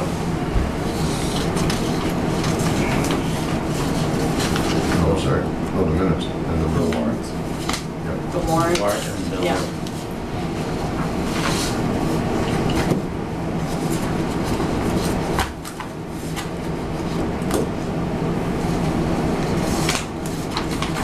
Budget transfer. Stan, you wanna do the bills and payroll warrant? You wanna sign? Sure, make a motion to approve the bills and payroll warrants, W1827 and W1827A, W19-1 and W19-018. Second? All those in favor say aye. Aye. And Aye. you have all those there to sign then, the warrants. Do we have any minutes? We do. We have minutes of April 26th and May 7th. I move that we approve the minutes. Second? All those in favor say aye. Aye. Aye.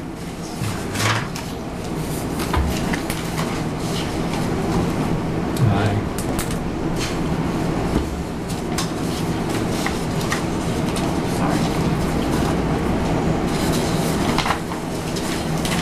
We initial these or? It's been so long since the last Yeah, time. I know. An initial, you can give me your entire Put down my signature. checking account number? Is Yeah, Is that what you yeah. want next to me?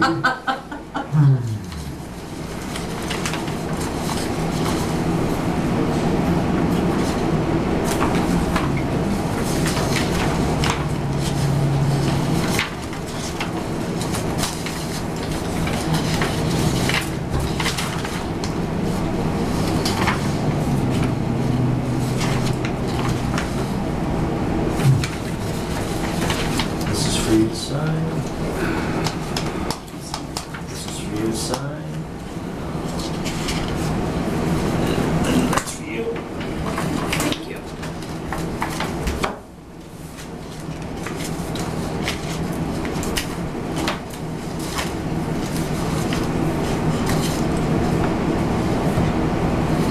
Meetings are going late in the summer. Glad we got this top-notch air conditioning system. Yeah, no kidding. It's a little quieter than the old one, I think.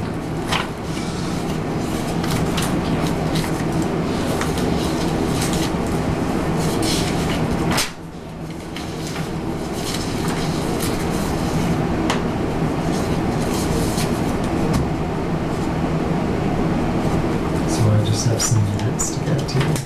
Yes, I sent out a status of our minutes I'll do that. tonight, so Jonathan does, and I have some minutes to get to you also. So we're getting there. We should be caught up by August 23rd. We have a motion to adjourn. So moved. Second. All those in favor say aye. Aye. Good night.